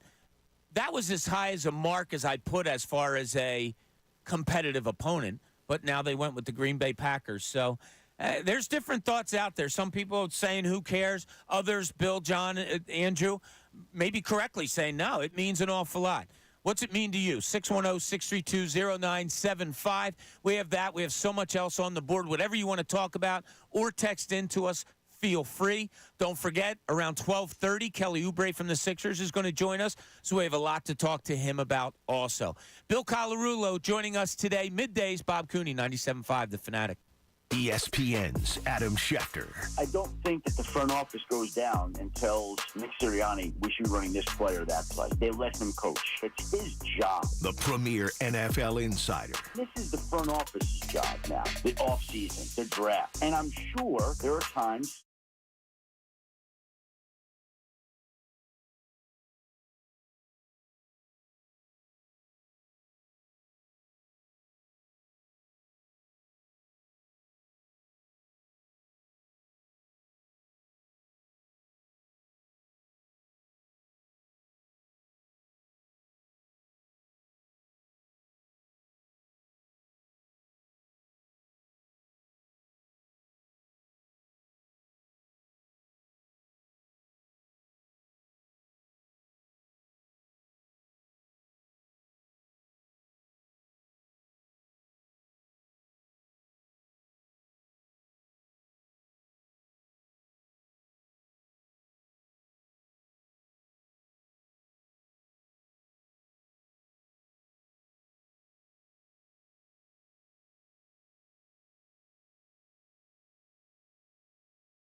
all I've been doing for like the last 2-3 days is collecting money from people.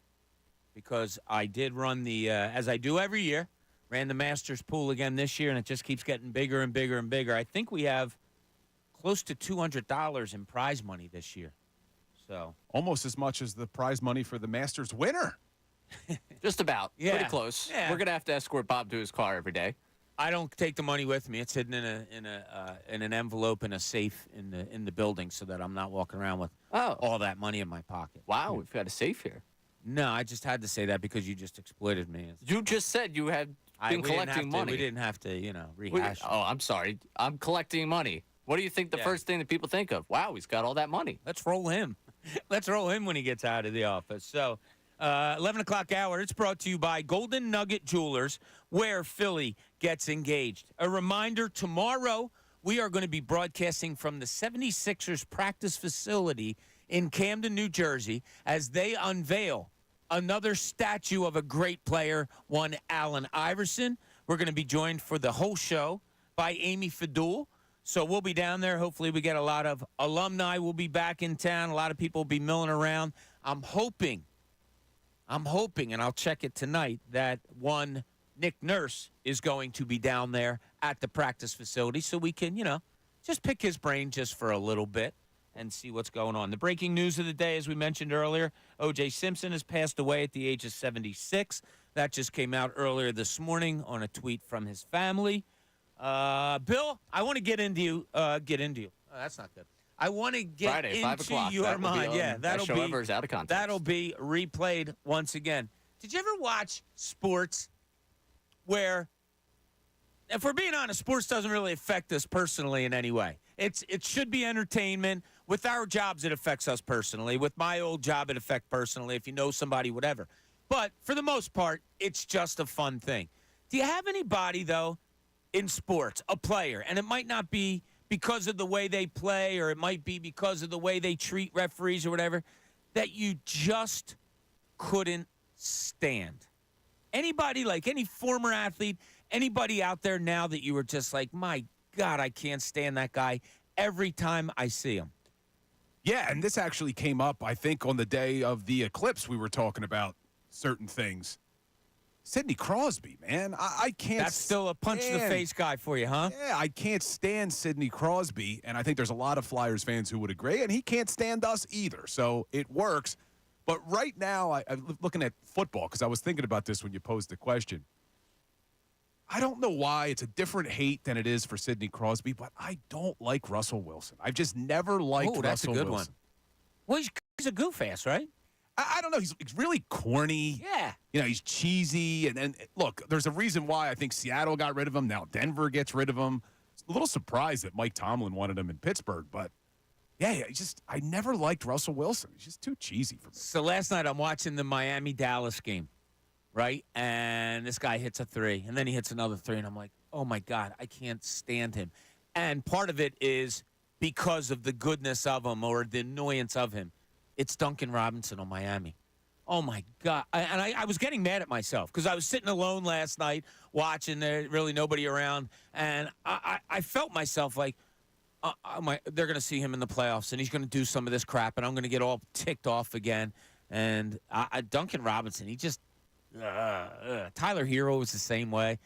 Is that yours, right? As soon as you brought up Duncan Robinson, my mind went right to Tyler Hero because I can't stand Tyler Hero. Tyler Hero is so overvalued by people who watch the NBA. It's hilarious. Oh, wow, Tyler Hero. Give me a break. Give me a break on the whole Tyler Hero Not bad. thing.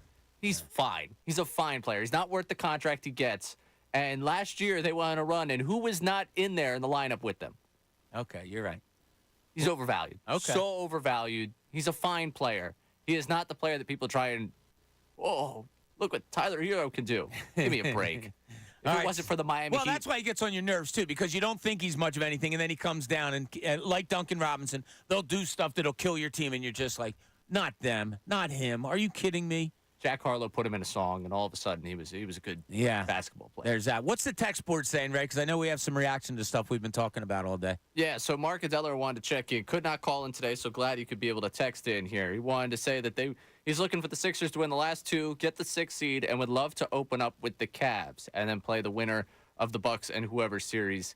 Looking forward to tomorrow night against Orlando, but wants the Cavs to open up the postseason. Well, that's funny because they're now in the Cavaliers. That's a team that we haven't really talked about as far as matchups go with the Sixers. I'm okay with Cleveland. Like they don't. That's not a team that I'm like, man. Now Donovan Mitchell, of course, you have a really good scorer. We all know that. They just went through a string. I think they lost like 4 out of their last 5. They're kind of that streaky team, but that's a team that I identify with, Bill. I just look at it and I say the Sixers are the better team. And more times than not in playoffs, that team that you feel like that's just a better team probably will come out of a 7-game series on top. I agree, but you never know what George Niang's going to do in the playoffs. That was a joke. So no, I think it's serious. Let's tease this one out. How big of an impact? So the last time the Sixers played them at Cleveland, he went nuts. Yeah. He had like 24. I texted Abdelnaby in the middle of the game just because we've always gone back and forth with Niang. I don't know if you were around the day. So we had George Niang on one of our First Friday shows, and he came in, great dude. Yeah. Everything you would have expected, just a down-to-earth, cool, good dude. The way he spoke on air was just what you expected. So we have fun with him and all that stuff, and Ala and Kate are very good friends with him, and he's going off against the Sixers. And I swear to God, he's not a minivan anymore. He looks like a full-blown bus. He looks like he's put on a couple pounds since he left Philly. So I sent Ala a text, and I go, are they having trouble finding that bigger fella over there in the corner that keeps hitting these threes? And Ala had a spicy comeback. But you can't – there's no way a George Niang can – like stab you in the side in a playoff series, can he? I would hope not. But, yeah, the Cavs don't scare me as much as the Knicks would. And, again, I hate using the word scared. We keep saying that. Yeah. We don't want to use the word scared because, really, this team should be able to beat all of these teams. Now, you did mention the Miami Heat a few minutes ago. We haven't talked about them because everything that we're hoping happens, which is the Sixers go on a long playoff run, they may have one game against the Miami Heat if they stay in that play-in. Yeah. Yeah. What do you think of the Heat? Not this year. It doesn't. Eric Spoelstra, Jimmy Butler, I know all that. I hear all that, seen it up close and personal, understand it. I just don't feel it this year. And believe me, there's been years past where, man, I don't want that Miami team. But I don't feel it this year. And they do weird things. Eric Spoelstra puts in a zone that for some reason NBA teams can't understand. And he has that at his disposal. But I just don't feel it this year. I love this conversation, so let's carry it on. When we get back from break, let's look at some more teams in the East that the Sixers may face. And look, we got to break down the Boston Celtics because there's a chance that they might just get them in the first round. This is Middays, Bob Cooney, 97.5 The Fanatic. Fanatic Sports Update. Phillies win in St. Louis.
Station. Broadcasting live from the Comcast Business Studios. Powering possibilities. 97.5 The Fanatic and 97.5thefanatic.com. Win $1,000 right now. 97.5 The Fanatic's signing bonus. That's right. Now's your chance. All you have to do is text the word coinage. Coinage. That's COINAGE. Text that to 45911. Or you can enter it on the Fanatic app or at 975thefanatic.com. One winner will be selected at random and will win $1,000 in this company-wide contest. Winners will get a call from Beasley, so be sure to answer your phone. Complete rules are at 975thefanatic.com. 97.5 The Fanatic signing bonus is presented by Rand Spear, the accident lawyer. Demand Rand for justice. Please, whatever you do, do not text and drive. And good luck. Coming up at 2, the best show ever with Tyrone Johnson, Ricky Batalico, and Jen Scordo. Right now, it's Bob Cooney, 97.5 The Fanatic and 97.5thefanatic.com. Little afternoon here. Welcome to the show. So glad that you joined us. I want to tell you that the 12 o'clock hour, it's brought to you by Service First Heating and Air Conditioning. Get 0% financing for 72 months and a $500 rebate when you purchase a complete heating and cooling system from Service First. Learn more at servicefirsthvac.com.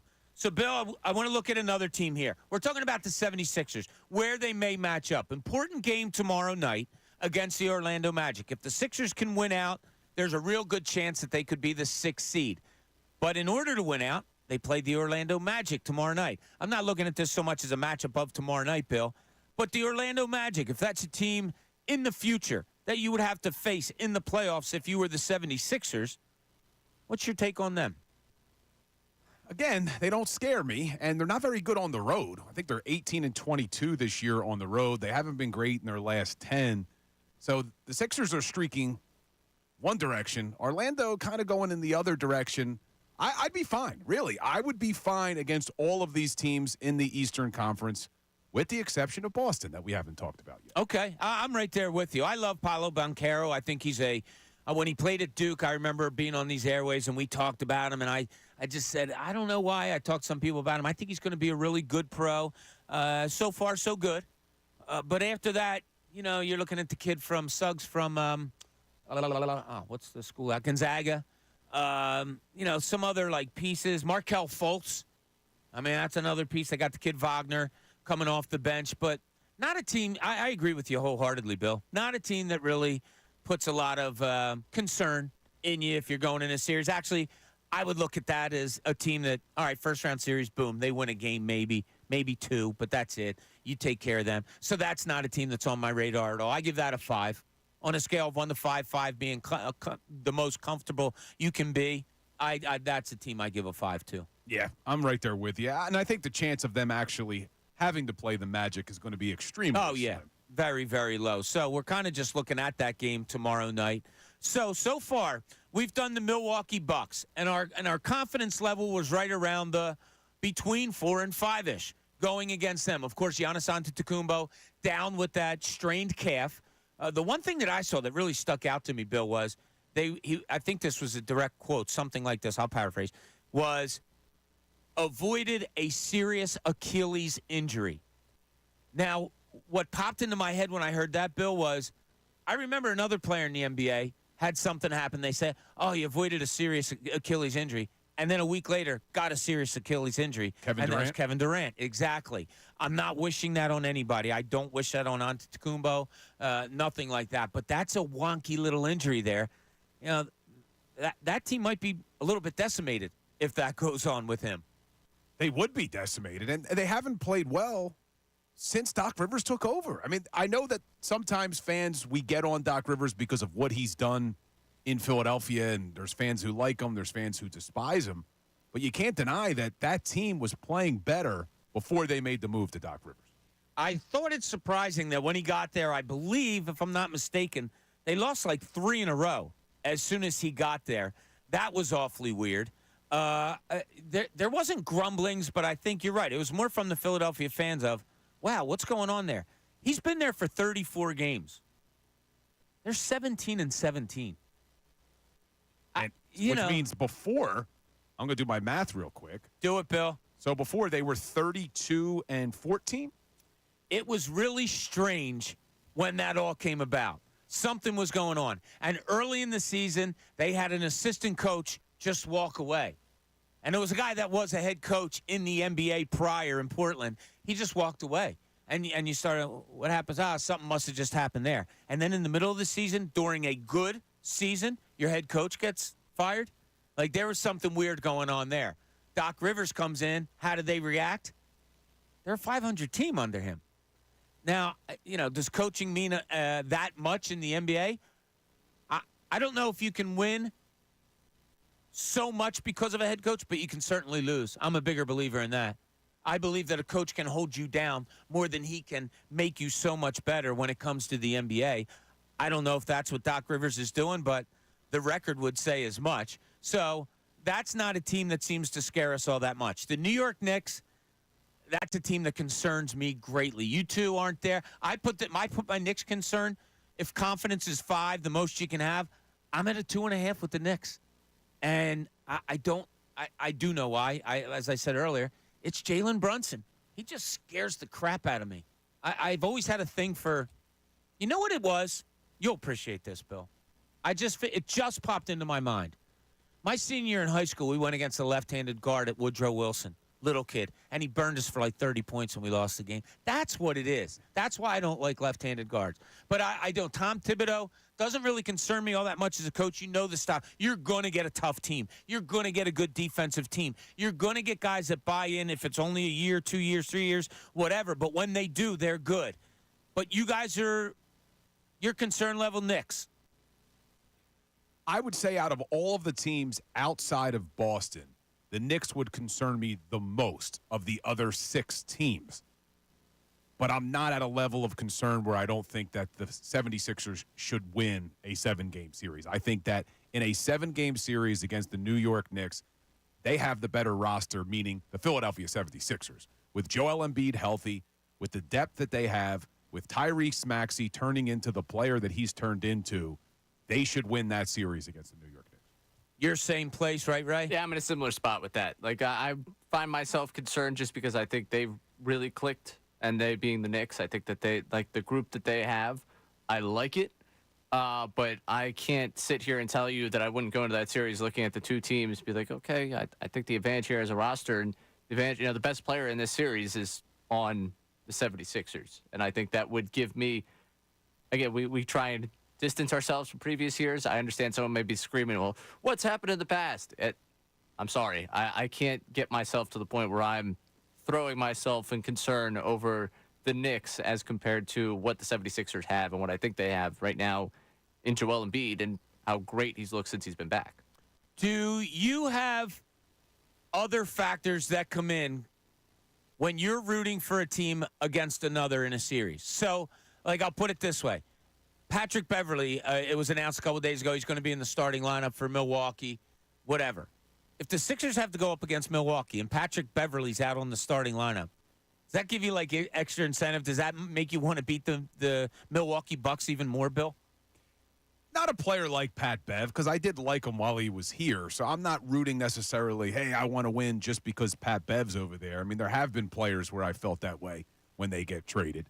One that comes to mind right away was the Terrell Owens. I mean, that was when T.O. went to the Dallas Cowboys after the Eagles released him, and then he came back into the link. It's actually one of my greatest memories, Eagles-Cowboys, because I was down on the sidelines, and it was the game where Drew Bledsoe, at the end of the game, they're driving to score the touchdown, throws the pick six to Lito Shepherd, who takes it 102 yards the other way. That's right, yeah. The Lynx screaming, Lito!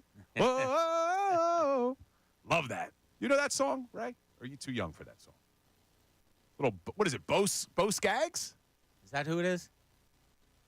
I don't know who's singing. Lito Shuffle. Lito Shuffle. Yeah, my friend Rock would know that. He every song. Who sings this? He knows all of them. No, I don't know that one. But I do remember that game, that play. That's cool. You're on the sideline for it. Yeah, that was fun, man. That was actually my first game working for the Philadelphia Eagles was that game, and it was a memorable You one. were the good luck charm. Maybe. They never won an NFC championship with me there, but. Wow. You were the bad luck charm. You were a charm nonetheless. All right, let's dive into the one team that we keep avoiding, the one team that everybody – it's the caveat, right? You talk about the Sixers in the playoffs, and the first thing that comes out of people's mouths is, well, besides Boston, well, let's jump right into the Celtics. What's the biggest reason, Bill, they concern you so much? I have mine. I have a feeling we may have three different ones if we go around the room, but I have mine. What's yours? Jason Tatum. I mean, Jason, it's a good one. Yeah, I just think he's so good, and he always haunts us because not that the Sixers would have been able to get him, because I don't think the Celtics would have made that trade if they thought the Sixers were going to draft Tatum. No. But it just bothers me that the Sixers made the trade to move up to get Markelle Fultz, and then the Celtics still get Jason Tatum, who's grown into one of the best players in the NBA. Jason Tatum is a great start, and my worst memory of him is him starting a game against the Sixers in the playoffs, like 2 for 15, something like that, and then hits some of the biggest shots. And that was game 6, right, Ray? That was game 6 at home. And then starts hitting these shots out of nowhere when he's had a horrible shooting game. That's what great players do. And Jason Tatum's a great one. Ray, what's yours? You think about the Boston Celtics. You think about meeting them in the playoffs. What's the thing that concerns you most with this Celtics team? To me, it's going to be what this iteration of the Celtics does to you in a 7-game series that we haven't seen before. Like, because I think there's so much when I see them playing the Celtics that I felt like I've known with their, I don't want to call it their old core, but kind of the core that we got used to, you know, Marcus Smart being there, the way that they attacked you. This year, it feels a little bit different given what the matchup with Porzingis might look like for Embiid. And it's kind of crazy that they've just turned Porzingis into what they were looking for out of him. Like, it was just not a question. They continue to find a way to just maximize the guys they get. I'd be interested to see defensively what Porzingis causes, not so much in terms of him being a problem for Embiid, but in terms of the 76ers trying to slow down all the guys that can create from the perimeter, having a guy that could step out, and I think he's shooting, 38%, something like that from 3. So having a number of guys that can get to the bucket, but then also having a big man that's going to be out on the perimeter and kind of trying to take Embiid away from the rim protection. I think what their offense, the problems it can create defensively for the 76ers over a 7-game series, that would concern me the most looking at this Celtics team. You had a great line in there, and I don't even know that you knew that you said it, but it has to go with what concerns me about the Boston Celtics. You had a line that they made Porzingis what they wanted him to be. I think the Boston Celtics do that better than anyone else in the NBA. They get players to come in there to play their style, to be their system, to know the aura of that organization. That's what it is with me. It's the side players like the Derek Whites, the Peyton Pritchards. Those guys come in, you don't think they're going to be much of anything, and they are something. They get Al Horford's to come in, oh, he's done with his career, and he is something there. You have a Jason Tatum. Did you think – I thought he was going to be a good pro. I didn't think he was going to be a superstar pro the way he's become. Boom, he's that. You get a Drew Holiday to come in. Drew Holiday kind of has that game anyway, that he can go anywhere and just be a really good point guard. But he goes up in Boston and just fits perfectly in. That's what it is with me. That's what it is like. They just always seem to do the right things with maybe not even the who you would think are the right people. That's what I can't stand. And that's what concerns me most about the Celtics. But if you do break it down, Bill, you're absolutely right. Jason Tatum has just proven to be, now they haven't won, NBA titles or anything like that, but he's a killer. He's a killer when it comes down to needing a star player to do what has to be done. He has totally turned into that. He absolutely has. And look, I look at it. I know you have said previously on the show, hey, give me the Celtics in round 1. Let's get them right away. I'm trying to avoid them at all costs. Yeah, I just talked myself into that too, I think. Yeah, I'm trying to avoid them at all costs. Hopefully, we don't see them until the Eastern Conference Finals. Let's get Joel back in better game shape. Let's get this team meshing well, and then let's take on the big, bad Boston Celtics. So, Ray, are you of that too? Get some playoffs under your belt. You'd rather see it way back, or is it just like, hey, if it's inevitable, just go get it. Let's go. No. You could push that one off. I'm more than happy for that to be down the road. I would look for this team to get a chance to play with one another way more before I would throw them out against the Celtics team that has been head and shoulders above anyone else in this Eastern Conference all season long. I'm not looking to, hey, what's the rotation going to look like for this team? Be the storyline going into game one while you have the Celtics on the other side who have just torn through this entire conference. All right, fair enough. I understand where you guys are coming from, but if they do get them, looking down the road as far as I can, if they do get them, you guys will be, all right, here we go. You got to go. Sixers are playing well. Embiid's looked terrific since he came back. We'll see what this rotation is. In Nick Nurse, we trust. Yeah, here you go, right? Yeah, go get the Celtics. To talk you guys into it a little bit. You know, I'll be excited to see them play in the playoffs. I'll be excited to see a team that's been fun down the stretch here with Embiid back. I'm not going to delude myself into something I wouldn't believe. I mean, I am, but I'm not going to. When I give the prediction of the series, I probably won't be leaning towards the Sixers. No, but they got a shot, which is all we can ask for. Yeah, they do. Absolutely. They got a shot, and that's what I'm excited about with this Sixers team is in January when Embiid went down, a lot of us thought, that's it. Season's done. Right. And now we're sitting here April 11th, only 2 games left in the regular season, and the Sixers have a shot. So that's the best we could have asked for in light of what happened with Embiid. All right, so I think I'm correct when I say, and you guys will agree, so much has changed with this team just in the last couple of weeks, right? You get Embiid back, and you're like, whoa, look how good he looks. Buddy Hield has been struggling, and then the other night he gets out there for a little while, and you're like, whoa, look at that, 5 3-pointers. DeAnthony Melton comes back. All of these different things. Tyrese Maxey dumps 52 on the San Antonio Spurs. So I'll ask you, after Embiid and Maxey, who's the most important player for the Sixers in a playoff run? There's a couple of them. There's a couple of them that I want to say, but I'm going to go with the guy who's going to be joining us after the 12:30 hour, and that's Kelly Oubre, who I think is that third scorer that the Sixers really have missed over the last couple of playoff runs. I know they had Embiid and Harden last year, but Maxey wasn't the guy that he is now, I should say. So for me, it's Kelly Oubre. To have that third star who can score, I think can go a long way in a playoff series. How about you, Ray? So we went at Kelly. I mean, Kelly Oubre feels like the right answer to this question if I had to designate a right answer to this question. So in the interest of giving another angle to this, I'm really intrigued to see what the front court rotation looks like in the non-Embiid minutes. And I would say that probably falls to Paul Reed, but I feel like it's been a storyline so many times in the postseason of, here's the Sixers plus-minus with Embiid on the floor. Here's the Sixers plus-minus without Embiid on the floor.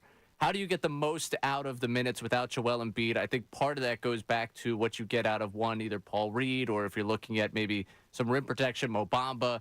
But that would be outside of the Maxey Embiid conversation. I think I take it to the minutes where you don't have Embiid, especially when he wants to get himself back up to that 38, 40-minute threshold per game. Am I counting on that every time? Is that going to be able to happen every time? I'd like to think so, but I don't know that to be a fact. So whoever's behind Joel Embiid is probably right now going to be my answer for the most important. I think I'm going to go with Kyle Lowry. I don't know. I talk about glue piece. I talk about this. I don't know. It's in my mind that when the Sixers went against him, played against him, God, he was the biggest pain in the ass in the world. When he was a star in the league, he was a bulldog. And I had to write it many times that because of Kyle Lowry, the Sixers lost to Toronto because he had 17 in the fourth quarter. But then as he got older, he became the guy that comes up with the steal after you get a rebound. He's the guy that takes the charge. He's the guy that just hits a three-pointer out of nowhere that really was like a knife in the coffin or the nail in the coffin. It shouldn't be, because you shouldn't be relying on him for 30 minutes and all that I just described. But I don't know. I think it is, Bill. I think Kai, is he far down on your list? He's not that far down on my list because I have to be honest. When the trade deadline hit and Daryl Morey made the moves that he made, I came on my weekend show, and I was a little upset. I didn't think they did enough. I thought Daryl Morey was trying to sell us a bill of goods, saying, hey, we got the best player in trading for Buddy Hield. I'm like, you didn't do enough. But then after that buyout market hit and they brought in Kyle Lowry, I was cautiously optimistic until I saw him play and realized, wow, this guy can still play at 37 years old. Well, now he's 38. But I think what he adds to the court could go a long way in a playoff series because of everything you just said. So I don't think it's far off to say Kyle Lowry is a very important piece for them to make a playoff run. Talk about scared. I'm kind of scared that I am that reliant on a 38-year-old, but that's where we stand. All right, when we get back, Kelly Oubre from your 76ers, a much talked about subject on this very show. He's going to be joining us, so stay tuned. We'll talk to him at 12:30 and then some more Sixers talk after that. This is Middays, Bob Cooney, 97.5 The Fanatic.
to tell by the tone of my voice, I'm not happy about it. Got word 12:27 from the Sixers. Not that I'm not happy. It's a shame. I feel bad because we made you a promise. But something happened with Kelly Oubre. We got word from the PR people. So sorry.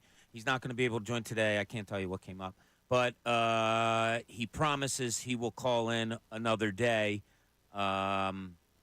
So we will not be having Kelly Oubre today. I apologize. This was nothing we could avoid. We were as excited to have him as probably you were to hear him. But he has promised us, and they reiterated, he promises he will come on another day. So we will have plenty of Sixers talk still for the rest of the show. Also, don't forget tomorrow, we will be at the Sixers practice facility in Camden. We are going to do our whole midday show there tomorrow as they unveil the statue of Allen Iverson. I have to laugh because the first time I brought it up today. Anyway, we'll be there tomorrow. Amy Fadul is going to be joining us. We're going to have a whole show there, so hopefully we'll have a lot of Sixers people jumping in. And now they owe us something, quite frankly. So we'll have a lot of Sixers people down there with us tomorrow. But I have to laugh the first time that I brought up to Ray, like, Ray actually brought up to me saying we should do the show from the practice facility the day that they unveil Iverson's statue. And I said, that's a great idea. And he said, is it ironic that they having a statue of him at the practice facility? I said, yeah, it's a pretty good one, right? Still makes me chuckle a little bit. But every once in a while. Yeah, so our apologies go out there to our listeners. Trust me, if you would have heard the reaction of the station when we found out, we are as unhappy as you are. We understand things go on, and I hope everything's okay with Kelly. So we will. We'll get him on here at another time. In the meantime, we have plenty of other things to talk about. I thought it was fun, the exercise that we had. And Tyrone sent me a text during our talk about the Boston Celtics saying how much Drew Holiday means to that team as far as culture and all of that stuff goes. It got me to thinking. Joel Embiid might be the obvious answer. But I think the Sixers have a pretty good culture going, too. Have been down there plenty of times for practices, for games, those things. Not as much as I used to be. But when I do go down there and talk to people behind the scenes, they have a pretty good culture there. Who in your guys' mind, I'll keep Joel Embiid in it because maybe you don't think it's him. Who do you think is a big part of that culture for this season so far? Because more so than any other years, and not that it was bad in other years, but just more so this year, it seems better, kind of outsider looking in, than it has appeared to be before. Who do you give that credit to, Bill? Before Joel got hurt, I was actually saying that I loved this team because it didn't seem like there were a lot of me guys, that everybody cared about each other. They did have a good culture. There was nobody who was just trying to get stats or anything like that. But I credit a lot of that to Tyrese Maxey.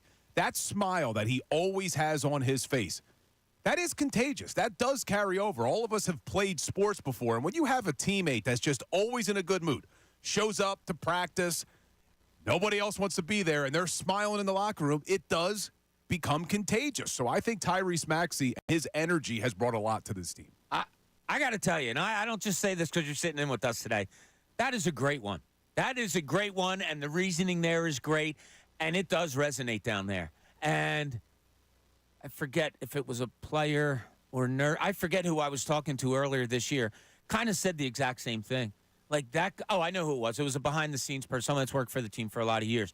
They're like, that dude just never stops smiling. He just loves playing basketball. He loves being here. You're right. It's like the work environment. It's like Ray. Ray is that to our show. He's just always smiling. He's always happy. He's always ready to go. That's what we love about you, Ray. You pick us up. Who do you think for the Sixers, like you here, who do you think for the Sixers is that kind of person that made a good culture down there? It's funny Bill said that because that's immediately my mind went, if we're not going to talk Joel Embiid and we talk consistence from this season, it's Tyrese Maxey. And it's one, I think, the elevation of him. Like, we could talk so much about the vibe brings, positivity, the smiling, all those things. But you see the elevation of his game and you see where he's taken himself this season.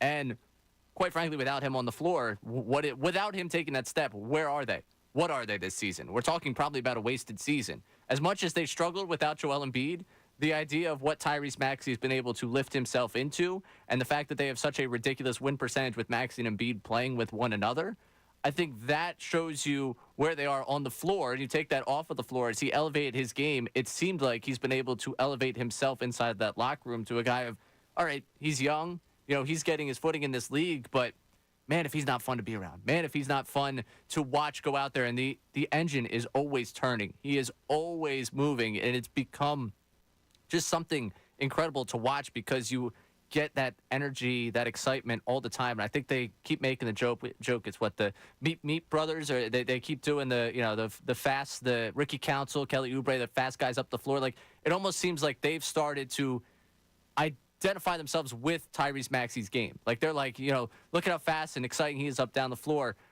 We can do that. We can have some of that. We can have some of that excitement. Campaign gets in that too. They talk about running up and down the floor and getting excited. I think when you look at a season where there's been so much change and so many guys in and out of the lineup, to have the consistent presence of Maxey, the consistent energy of Maxey, and that positivity, it's hard to point anywhere else. If I were to tell you this, that there's a player that would get a lot of votes among the players, not named Tyrese Maxey or Joel Embiid, I don't know that you guys would get it within 5 guesses. Because we were down at the Sixers Gala this year, and there was one player, all the interviews we were doing, I was talking to players on the side. This guy always kept showing up, and it rang true to my ear. Marcus Morris told me. Robert Covington told me. This guy, oh, man, he's the greatest. He's phenomenal. You'll never guess who it is. So it can't be one of the new guys that they got at the trade deadline. No. So is it B-Ball Paul? No. It's DeAnthony Melton. Wow. Like, and you know what reminded me of it was, did you guys notice Maxey was doing the interview the other night? Or no, Anthony Melton was getting interviewed. And Maxey runs over and takes the microphone from Lauren Rosen, takes it from her, and he starts doing the interview. He's like, I'm with my man, Anthony Melton. And those guys adore him. And it's a really cool environment. They picked it up the times I was down there.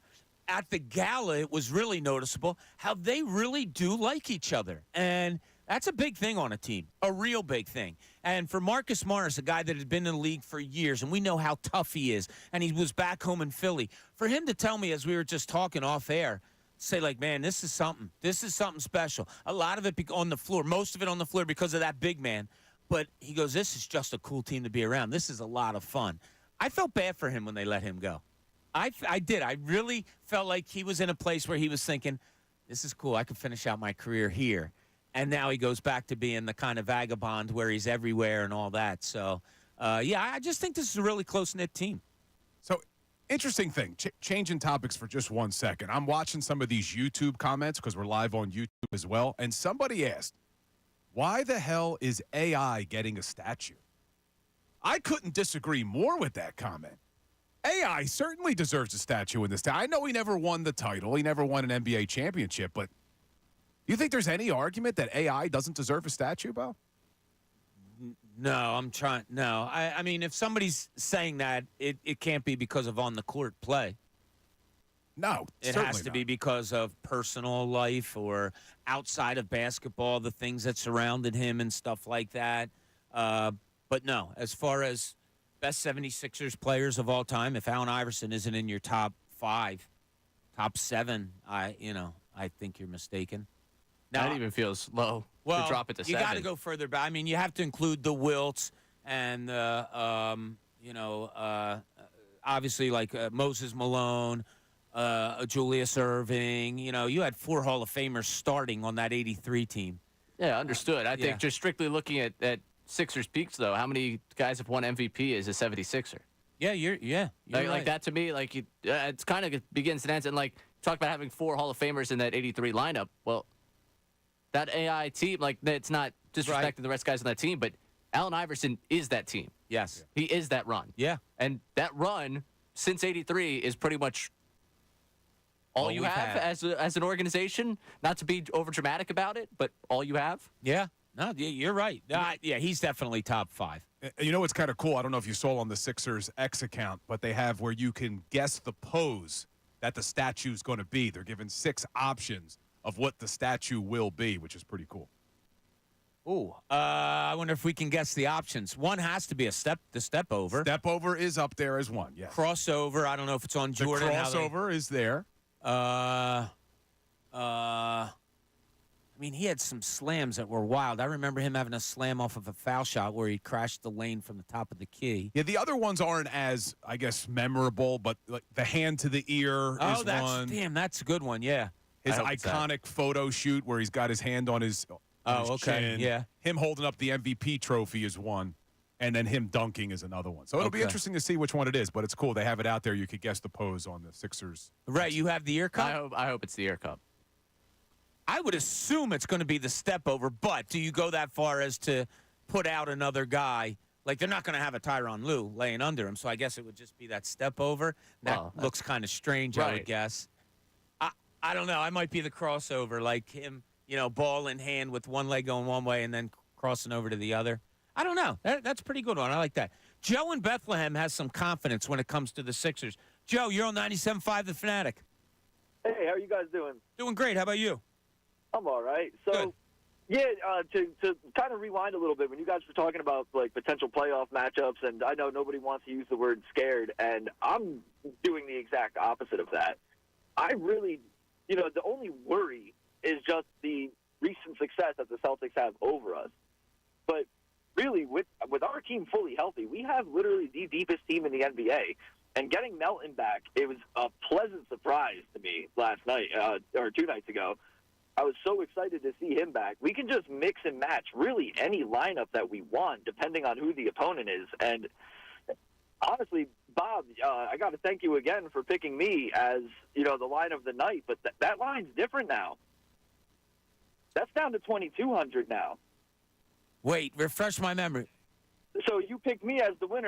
Yeah. I'm sorry, Joe. Game tomorrow. Yeah. And my line was plus 3,000, and now that's down to plus 2,200. So I think that there's some swing happening our way, and if we get this full roster back, getting DeAnthony Melton back before the playoffs is so huge for us. Because against the Celtics, I'm putting him in the starting lineup to go against Jaylen Brown. Wow, Joe thinking outside the box. Joe, thanks so much. Always appreciate your calls. It's funny when we're talking about betting, and I'll give you this one real quick. Ray, I think I told you about it this morning. One of my friends sent a text last night. He put $500 down on the Sixers to win the championship, NBA championship. He'd win $10,400. Wow. Yeah. Hey, if you got it, bet it, right, Ray? All right, we get back. We'll take more of your Sixers calls. I like the question that Bill threw out there a little bit. Which pose would you choose for Allen Iverson? The statue is going to be unveiled tomorrow. Which pose would you choose? And maybe where does Allen Iverson land in your all-time Sixers? 610-632-0975. Midday shows, Bob Cooney, 97.5 The Fanatic. It's the final week of the NBA season, and you can feel the urgency. We have you covered on all things Sixers as they push to the playoffs. Extended pregame coverage, play-by-play with Tom McGinnis, and special postgame shows. Plus, listen all day for the latest updates on Embiid, Maxey, and the team. This is your home for the Philadelphia 76ers. 97.5 The Fanatic and 97.5thefanatic.com. Ricky Bo here, and buying MLB tickets just got simple. Game Time, an authorized ticket marketplace of Major League Baseball, makes getting tickets fast and easy. Have you ever wanted to get to the game, but the ticket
Join us here as it's about 12:47 on this Thursday afternoon. One of the greatest Thursday afternoons in the sporting world, in my opinion. Not just because the Masters started today, because to me, this is a calendar turner day. This is where spring really comes into play with me. Baseball is fully running. The Masters started today. NCAA tournaments are done. This is like the beginning of summer to me. Not that I'm like flying past spring, but that's what I love about this time of the year. Is this one of your favorite sports times of the year, Bill, or is it without a doubt come August, September, boom, football is there? I would say my favorite time of the year is around September because I love the fall weather, and then you got the NFL season started. But this is probably a close second because I don't know if you even mentioned the NFL draft's right around the corner. Draft is less than 2 weeks from today. As well. But what I really love, and we haven't had it a while, and doesn't look like we're going to have it this season either, is you also get playoff hockey around this time. And I think I mentioned it to you the other day. There's nothing better than going down to the Wells Fargo Center for a playoff game in shorts and a T-shirt. I love it. Yeah, I love this time of the year when playoff basketball would come around and, you go through all those winter nights in Minnesota and Milwaukee and Toronto, and you're going through all that, and it's February, and it's 2 degrees wherever you are, and then comes spring. It's like the best. Now, look, you grab me in September on a Saturday, Sunday morning, and I'm walking down the street with a hoodie and shorts on. That's my favorite time of the sports year. It's like when I was a little kid, Bill. I played sports all the time, like a lot of us did. But I guess I did it a lot more than maybe some. And the neighborhood, like parents would be like, what's your favorite sport? And I would always have the same answer, whatever one I'm playing. I wound up playing basketball all my life, but it was whatever one I was playing, and that's how I look at the sports calendar year. All right, Mike in Delran wants to talk about the AI statue. Mike, do they have a statue of you up in Delran yet? Not yet. They're thinking about it. I'm trying to figure out what would be your pose? Yeah, I think it would be. Probably be peeing in a bush. I thought it was going to be a cigarette in one hand and a shot of Fireball in the other. That could easily be it as well. All right. All right, cool. Bob, I'm going to tell you, I wish because it was, I think, Bill, you might even said it. I think because it's at the practice facility, it should be him at the podium. That's hilarious. I mean, I think even Ted Lasso even had that in one of the episodes where he went off the practice rant at one of the soccer players. But I think it's going to be the hand of the ear. That's what I would imagine they went with, the safe pick. But they would have been geniuses if it's the step over. And the reason is it's instant tourist attraction now because fans could lay under the statue and get pictures of them getting stepped over by AI. I mean, I know they won't because they'll probably think it was disrespectful to Tyronn Lue, but that should be it. But I'm telling you right now, my money's on the hand of the ear, and whatever it is, Iverson ranks still up there as number one for my lifetime. I get it, Joel. Number one sixer of your lifetime. No doubt. I know Joel's the better skill set, maybe the more dominant, but the guy can't stay on the court like AI much time. And with a small, frail body throwing himself around like that, there's not an athlete in this city maybe other than Brian Dawkins that had more heart than that guy. So my vote's AI. Go Birds! All right, thanks, Mike. Appreciate it. Wow, top sixer. Now, so Mike's lifetime probably didn't include a lot of Dr. J, Moses Malone, Maurice Cheeks, Andrew Toney, those guys.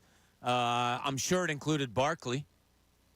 Yeah, Can't forget about Charles Barkley. I don't know how old Mike is. I'm 40 years old, and even though I technically saw Barkley play, I don't remember it. Yeah. So for me, too, AI's got to be at the top. And he said it should be the step over. As much as I love the step over and it was an iconic moment, they did go on to lose the series. So, it's hard to use that one as that should be it because they didn't win. They didn't win that series. That's amazing. The thought that Mike had where you could just get people lying under and get your picture taken. That would be Now, cool. It's at the Sixers practice facility, which is not open to the public. It is, the statues are behind a gated fence and all that stuff, and you have to ring to get in. And Ray, if you can't get in tomorrow, sorry, buddy, but we'll carry on without you. But kind of figured so. I do like that idea of the step over where people could lay under it. It's so funny that he said that because I saw we had two lines going at the same time. You guys were talking, so I just picked it up because I recognized Mike's number. And I was like, hey, Mike. He said it, and I was like, dude, I was about to jump in with the same thought because I think the step overs changed the way that I walk. Like, it was funny. We Changes the way you walk? No, let me explain. Okay. I see someone laying on the ground that I know, like just laying on the ground, immediate step over. Immediate. That's just, I think it's hilarious.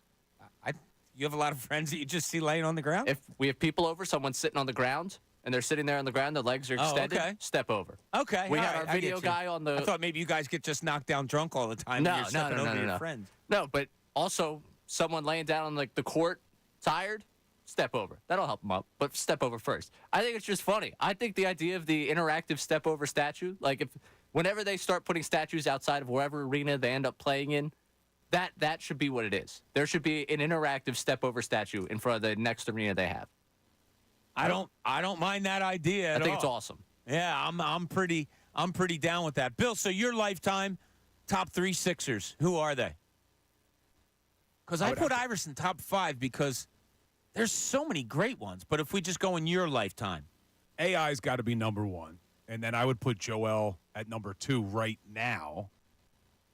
And number 3 is a tough one. I don't know who would be number. Yeah, because 3. like you said, you don't have a Barkley in your, in your library so much. Yeah, I mean, I would go.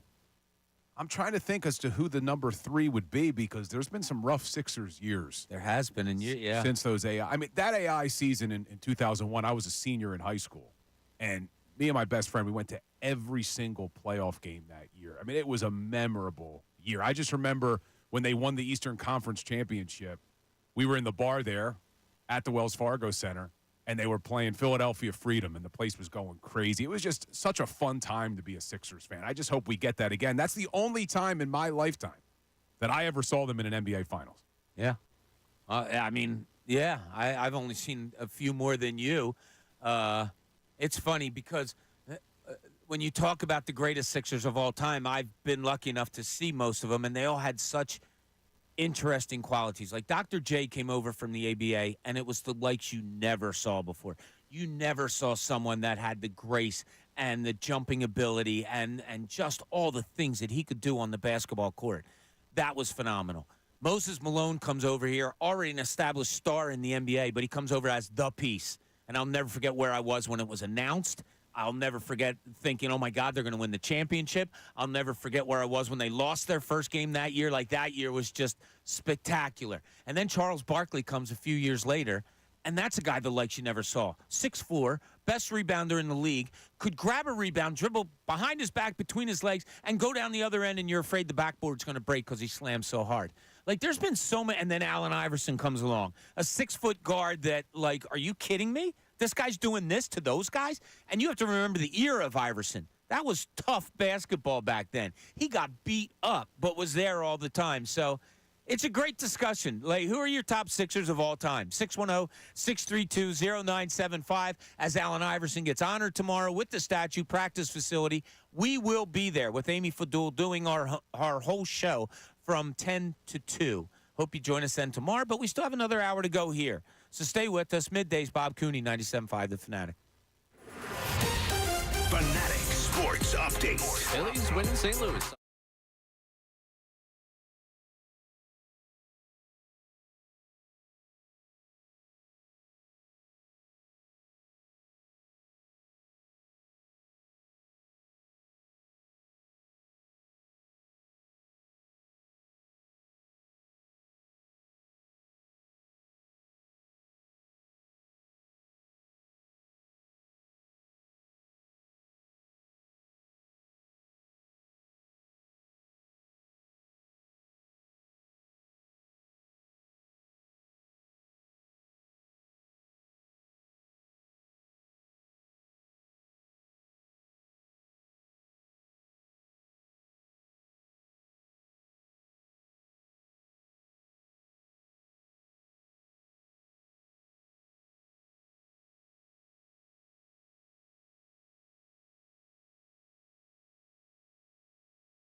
Rangers.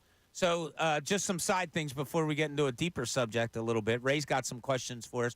But I want to ask you guys this question. We're talking about greatest Sixers of all times, of your lifetime, however way you want to go in conversation about Allen Iverson. There's a guy on the Sixers that led the organization in games played, minutes played, field goals, field goal attempts, 2-point field goals, 2-point field goals attempted, and above all, points. Do you know who that man is? Are you asking me? Because you just told me, so I don't want to cheat. Did I tell you? You said it. Oh, did I? I don't. I might not have given you the right name. I don't know if I did say it or not. You said Hal Greer. Oh, I did tell you. Hal Greer. I think it's Hal Greer. I mean, there's probably many people. Would you have known that, honestly, Bill, if I didn't tell you? Probably not. Yeah, there's and I don't. I'm not. Believe me, I'm not saying anything against it. I think the majority of our audience probably didn't know that either. And I've been lucky enough, like in my life, to have to talk to the Billy Cunninghams and players from the past. When you talk to guys like that, and I told Bill earlier during a break, I said, I just love talking to guys like that. I love talking to people that have been around longer than I have and telling me, like Stan Hochman. You remember the name Stan Hochman? He used to sit down. He covered Will Chamberlain.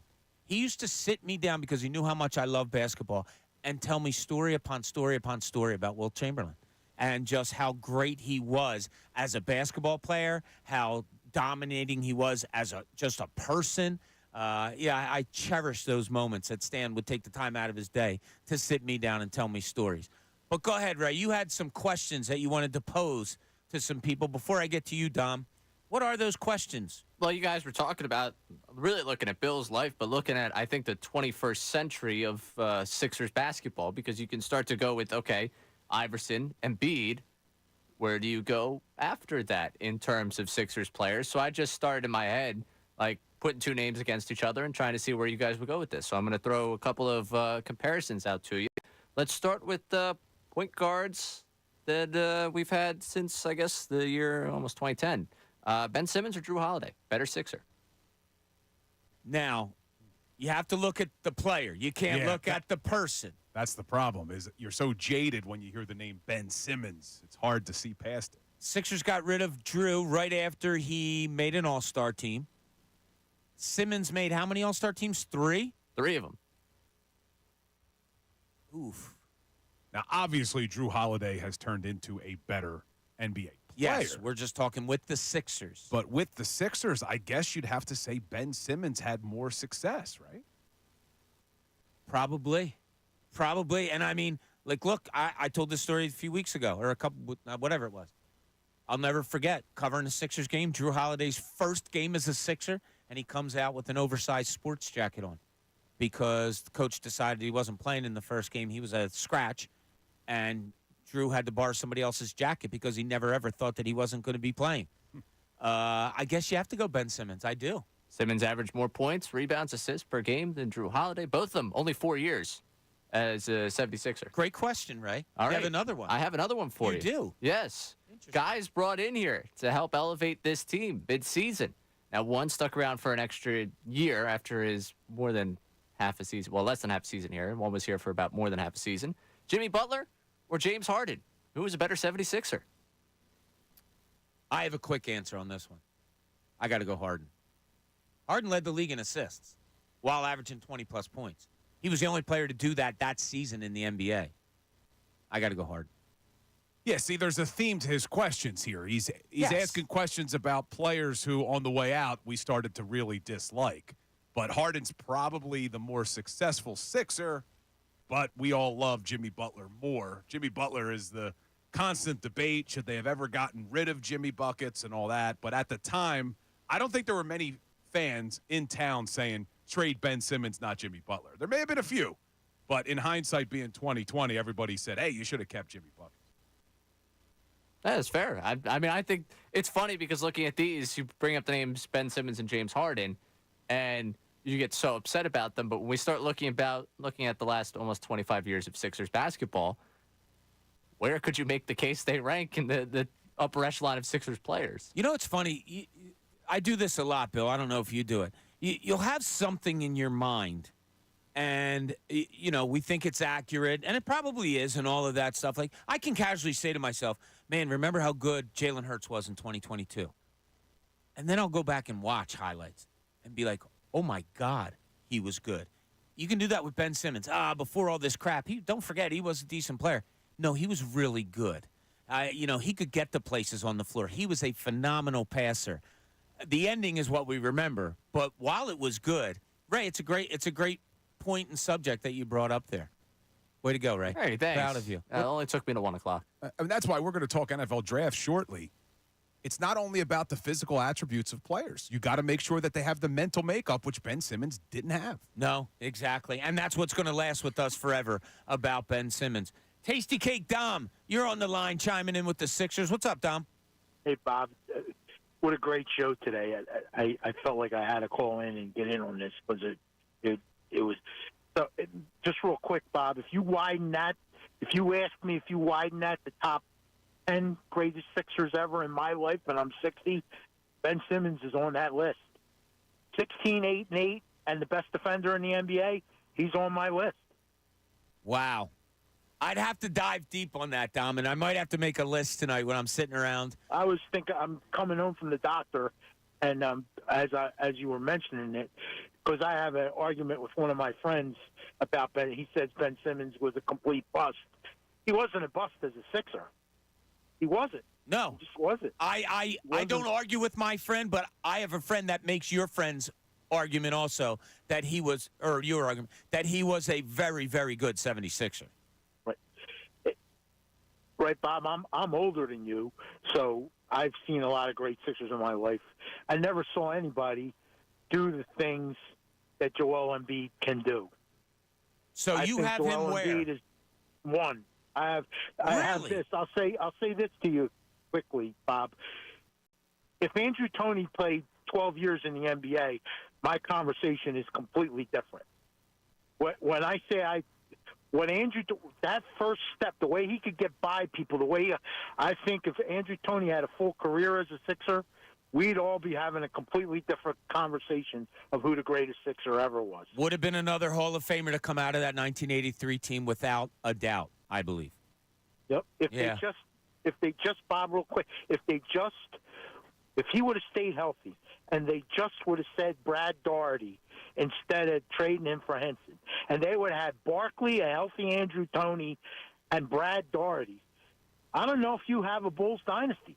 Yeah, maybe not. And Dom, thanks so much. We're getting a little deep here in a long, long time ago. But, yeah, that was imagine that. Like, just for the Sixers win the championship in 83, and a year later they draft Charles Barkley, and it didn't work. Enough said there, and that's what it was. All right, Uncle, you got the zapper ready? Uncle Frank, you're on the line. How are you today, Frank? I'm great. How are you guys? Happy goodbye to OJ Thursday, squad. All good. Listen, what do you got going on today? Oh, but real quick, does Ray know what OJ stood for? Yes, he does. All right. All right, let's mix it up. Ready? So what concerns me about the Celtics, there's three things, really. Their depth. I mean, they could just plug in, play guys, and their length, obviously defensively, but also offensively, if you know what I mean. If you think about, obviously Porzingis plays with length. Tatum and Brown play with great length on both sides of the ball. That makes sense. Yeah. And I think on our squad, on the bench, if Buddy Hield gets hot and Melton is back, they make a run because, now we have, great depth. And, it might be. Thanks, Frank. Appreciate it. It might be one of the and Bill brought this up earlier. This might be the most depth that they've had surrounding Joel Embiid since he's been here going in on a playoff run. It is comparable to when they had the Ilyasova. I talked about this before. When they had Redick, Ilyasova, Bellinelli, all those guys. That was kind of a cool team also. But, yeah, Uncle Frank, you're right. They're right there as far as depth goes. I think you can match it with the Boston Celtics. Probably exceeds it a little bit. All right, 2 weeks from today, Bill's one of the greatest days in sports also. and that's the NFL draft. I shot some names to you the other day, but you wanted to bring up just kind of the history, the goodness, the badness, where the Eagles sit, where they might go, all of that as far as drafting. Yeah, I love the NFL draft. I know a lot of NFL fans do. It's really turned into a huge event. The NFL knows what they're doing, man. I mean, they've made their sport 365 days a year pretty much, and they know how to monetize everything that they do.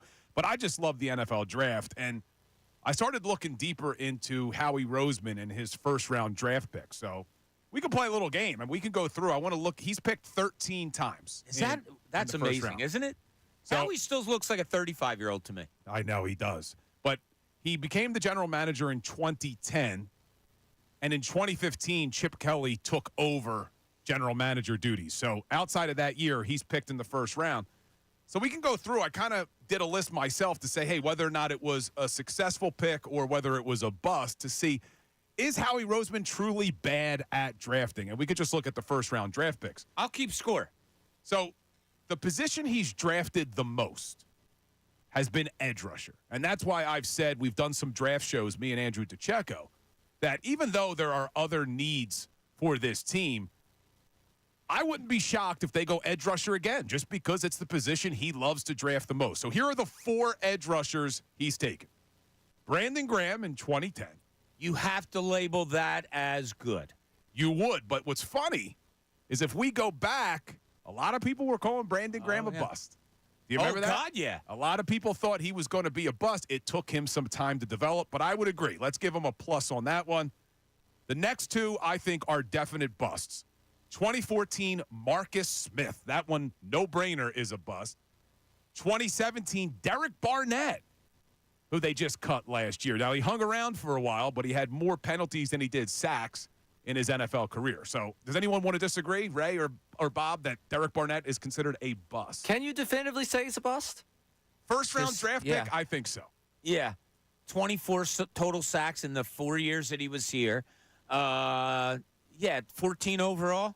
I guess I look at this different to not living up to expectations versus being a bust. A bust to me is not someone that's productive. It's someone that is brought in and does not do their job. Did he frustrate you at times? Absolutely. He was a rotational piece of the team that went and won the Super Bowl. His rookie season, he recovered the fumble on the Brandon Graham strip sack. Outside of that, hasn't done anything. And he always seemed to be the guy who would get the personal foul call in the worst possible moment. It's always him. Yeah, but I think that's us getting caught up a little bit of the feelings here. Well, no, I think if you look at, if they would have taken Derek Barnett 4th or 5th round, I wouldn't have called him a bust. But when you take a guy right, with your but first I think pick, bust is a strong phrase to use for a guy that didn't live up to his expectations. Did he live up to a first-round grade? Did he live up? I mean, he was from when they drafted him. It was he was the guy that beat Reggie White's records. Yeah, like this is who's coming in here.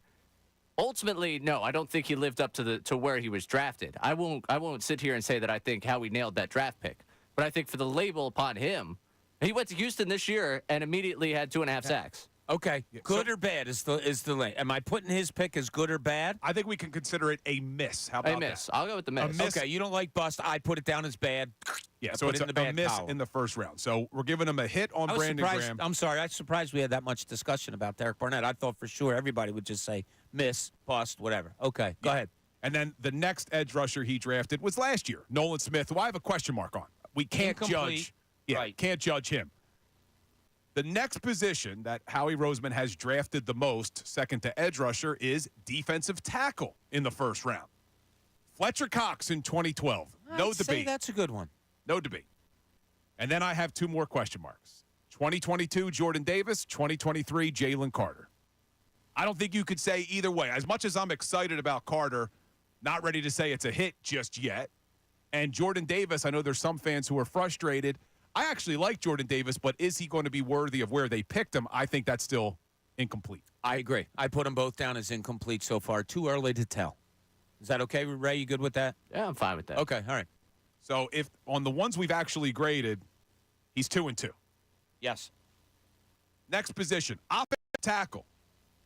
Maybe the best draft pick of Howie Roseman's tenure. Lane Johnson, 2013. Yeah, I think that's a good one. That may be his best first-round draft pick, and we could debate what the best first-round draft pick was. But then the next tackle he took, 2019, Andre Dillard, that was a miss in the first round. I would call that a bust, Ray. Yeah, I'm cool with that. Okay, good. Listen, he had 5 sacks on a Super Bowl team. All right. If you want to die on what's his name? No, I'm just Barnett's Hill. That's fine. No, I'm just having some fun with you, Bob. All right. Jeez, man. Now, going to the next position, wide receiver. Howie Roseman has drafted 2 wide receivers in the first round. And I think we could all agree one of them was a massive bust and the other was a massive hit. Jalen Reagor in 2020, Devontae Smith in 2021. I'll go the good and the bad there, yes. And Jalen Reagor, it doesn't matter who he didn't take. Instead of Reagor, just on his play here, forget who else was not taken, bust. No good. Bad. Would agree with that one. Yeah, right. Yeah, Now, let me that's a ask good take by you there. You want to hear something crazy? The last punt return the Philadelphia Eagles have ever had for a touchdown, Wally Jones, was Jalen Reagor.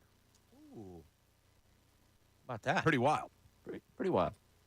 Interesting. Then there's 2 other positions he's drafted in the first round. He drafted an interior offensive lineman in 2011, fireman Danny Watkins. Yeah, that was bad.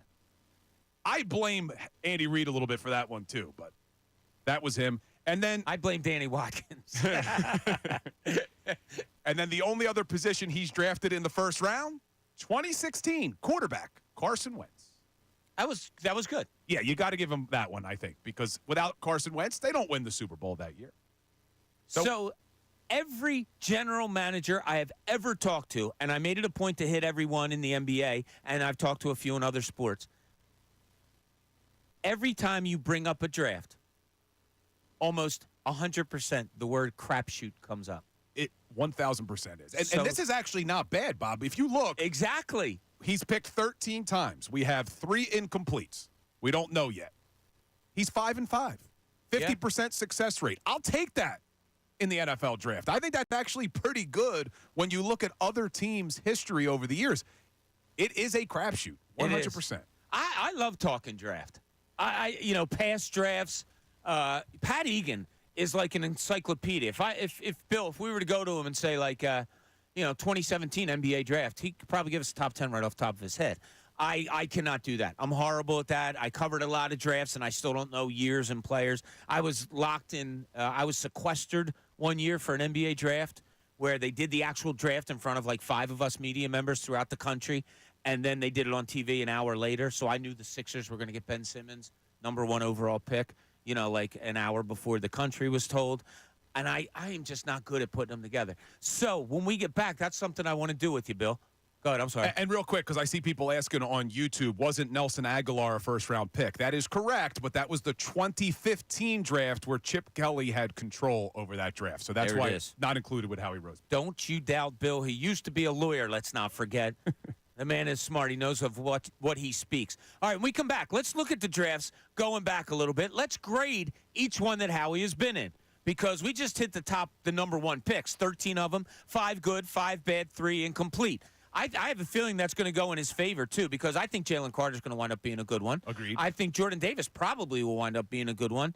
And who was the third one? Nolan Smith? And maybe the Eagles are hoping he's going to be a good one. Absolutely. So we'll look back a little bit on past drafts because 2 weeks from today is the NFL draft. And when we get back, we'll hit on that, a little bit more Sixers talk, whatever you want to talk about, 610-632-0975. Bill Colarulo joins us today. Middays, Bob Cooney, 97.5 The Fanatic. Fanatic Sports Update. Phillies finished the road trip.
Nothing today. Feel fine. Feel great. I guess I just had to get that first one out of the way, Bill. I was going to go over to your house because you live right near me. I was going to see if you needed any yard work done, but you say that's what money's for. That's why you pay people. My lawn is a mess right now, though. It's embarrassing. I got to figure something out. I think I have to fertilize. I got to do something. They put down sod when I bought the house, but I don't think they did it correctly. It never really took. Did you water it like extreme water? The problem is it was new construction. I think they put it down before we moved in, and they didn't water it while they were building the house. It's a mess. I blame the landscapers. I know some landscapers if you need some help with that. But, all right, let's go back to looking at the draft because I do love looking at this stuff. Wait, before we do that, because I don't want to forget this. The 1 o'clock hour, so Ray doesn't have to keep reminding me. It's brought to you by Ferguson HVAC, Lyon Conklin. Attention HVAC contractors for equipment, parts, and supplies. For every heating and cooling job, visit one of Ferguson's counter locations in Bensalem, King of Prussia, Pennsauken, or Westchester. Thank you, Ray. I'm getting a standing ovation from our producer. He's such a nice man. All right, Bill, you even broke down the second round picks of Howie Roseman through the years. So what do you have on that? Yeah, so to recap, we keeping a scorecard here. We went 5 hits, 5 misses, 3 unknowns in the first round. I actually think Howie fared better in the second round throughout his career as the general manager. All right, let's go through them, and we'll see what we have here. He took interior offensive linemen twice. Landon Dickerson in 2021, Cam Jurgens in 2022. I think both of those were successful picks. Maybe Jurgens is still a question mark, but I think those are successful picks right now. I have them undoubtedly, without even thinking about it. I marked both of them down as good. Good picks there. So good job on the offensive line. Bad job at safety, and maybe that's why the Eagles are in the predicament they're in. Nate Allen in 2010, Jaquan Jarrett in 2011. Both bad. Jaquan, they weren't even thinking of taking, but Ray got in their ears, being a Temple alum, and said, you really should take him. Oh, at that in time, 2011. Time, he was getting ready to go to Temple in years to come. Right. Yeah, that's right. Yeah. So at 11 years old, I was really dead set on where I was going to college. The Jaquan Jarrett thing, I didn't understand even the day they did it. But yeah, okay, that's 2 busts and 2 goods. Now the next position that they've taken twice in the second round, I could see them going this way again in the second round this year, and that's tight end. They took Zach Ertz in 2013. And Dallas Goedert in 2018. Could a tight end be available this year when they pick 50th or 53rd? I wouldn't mind at all. I think they have to. I think they don't have a backup tight end, really. I mean, you can call those specialized guys backup tight ends, and one of them went up to the Giants. But, no, you're right, Bill. You have to take a tight end. And, my God, if you could get some type of success as you had with those two, that'd be great. 2 really good draft picks. Think about this. You had Brent Selleck. Yep. He went behind the dude from BYU. Chad Lewis. Chad Lewis, Brent Selleck. Brent Selleck, Zach Ertz. Zach Ertz, Dallas Goedert. You always had, they've done for a good lot job. Of years, they've done a great job. They've done a good job with tight ends, and I'm sure you've heard this fact before, that when they drafted Dallas Goedert, Zach Ertz was younger than what Dallas Goedert is now. Yeah. When they drafted Zach Ertz, Brent Selleck was younger than what Dallas Goedert is now. So it's the time that they could draft. And there are some draft picks. I had the draft special with Andrew DeCecco last night, and there's a tight end out of Texas that's a little bit raw that could be there around 50 or 53rd, that Jatavian Sanders. I don't know if you know him, but Andrew DeCecco likes him a lot. The tight end I love, and I'm sure everybody does, is Brock Bowers. Oh, God, he's going to be gone by the top 15. But, hey, if somehow he slid down the draft board, I think you'd have to take him in the first round if he was there at 22. I mean, would you move up? Oh, if he was at 22. Oh, man, I would love to see them. Holes you have, that would be interesting. That would be wild because they have a lot of holes that they need to fill. If they took a tight end, I wonder how the city would like that. But Bowers is incredible. All right, so here we go now. The other positions he's taken in the second round. If you're keeping score, we got it at 4-2 for the good. Right. Cornerback Sidney Jones. That one didn't really work out. No, that's bad. Excuse me. Edge rusher Vinny Curry in 2012. I think Vinny Curry had a decent career here. I would give that one as a success. Maybe not worthy of a high second-round pick, but I think I would give that a success. I give it a thumbs up. What year was Curry? 2012. 2012. So overall, Vinny Curry went 59th. Oh, I give that a thumbs up. No question about it. Yeah, I'm okay with that. All right. Ray, you cool with that? Thumbs up on Vinny Curry, 32.5 sacks. Played 134 games. So 30 sacks as a bird. And okay. Yeah, I mean, hey, listen, I'm fine with it. Productive player. Right. 6 more sacks as an Eagle than Barnett had in, number more games. Yeah, I got you. Now, what's interesting is Fletcher Cox gave a big thank you to both Vinny Curry and Derek Barnett. Fletcher Cox made it a point to talk about Derek Barnett in his Instagram retirement post and in his press conference, which is just surprising. I'm just needling Bob at this point. I'm just trying to get Bob a little. Hey, I had teammates that weren't any good that I loved to death. So, that's it's fine. very true. Very true. Now, in 2012, they picked twice in the second round. They also took linebacker Michael Kendricks. I don't have any problem giving that a thumbs up. Yeah, that worked. Raymond. Okay. So now, if you're keeping score, what do we got, Bob? We're up 6-3 to the good. Well, I think the next one is also going to be to the good. Running back Miles Sanders in 2019. To the good in my book, without even thinking about it, to the good. Wide receiver. Now, this one is going to get a lot of Eagles fans upset because they didn't take DK Metcalf. They went with J.J. Arcega-Whiteside. That one's a miss. Yes. You don't even have to think about that one. I don't think so. Did he have No, he never had a good year. Never. No. Never. Yeah. He had a good preseason one year, I think. No, good training camp one year where people were excited about him. He goes to the bad. Now, was that Rager? Who made the one catch in training camp? Rager with the one hand. Yeah, that was the one-hand Rager catch. Looked like the OBJ, but, of course, it happened in training camp, not in the game. So where are we at, Bob? We are at 7-4 right now. Well, I have a feeling it's going to go 8-5 because the other second-round pick in Howie Roseman's career as general manager, 2020 quarterback, Jalen Hurts. Yeah, that's probably going to go to the good side. So that's going to make it 8-4 as of now. So that is overall in the first 2 rounds, we have him at what? 13 good picks, 8 bad picks, 3 question marks. That's actually pretty good for a general manager, which is surprising when you actually go through this exercise because we all assume the thing that Howie Roseman does terribly is draft. And a lot of that, I think, is based off of the Jalen Reagor miss, the J.J. Arcega-Whiteside miss. Now, he has missed a lot on the defensive side of the football in later rounds. If we go through all of the draft picks, he hasn't hit on defense that often.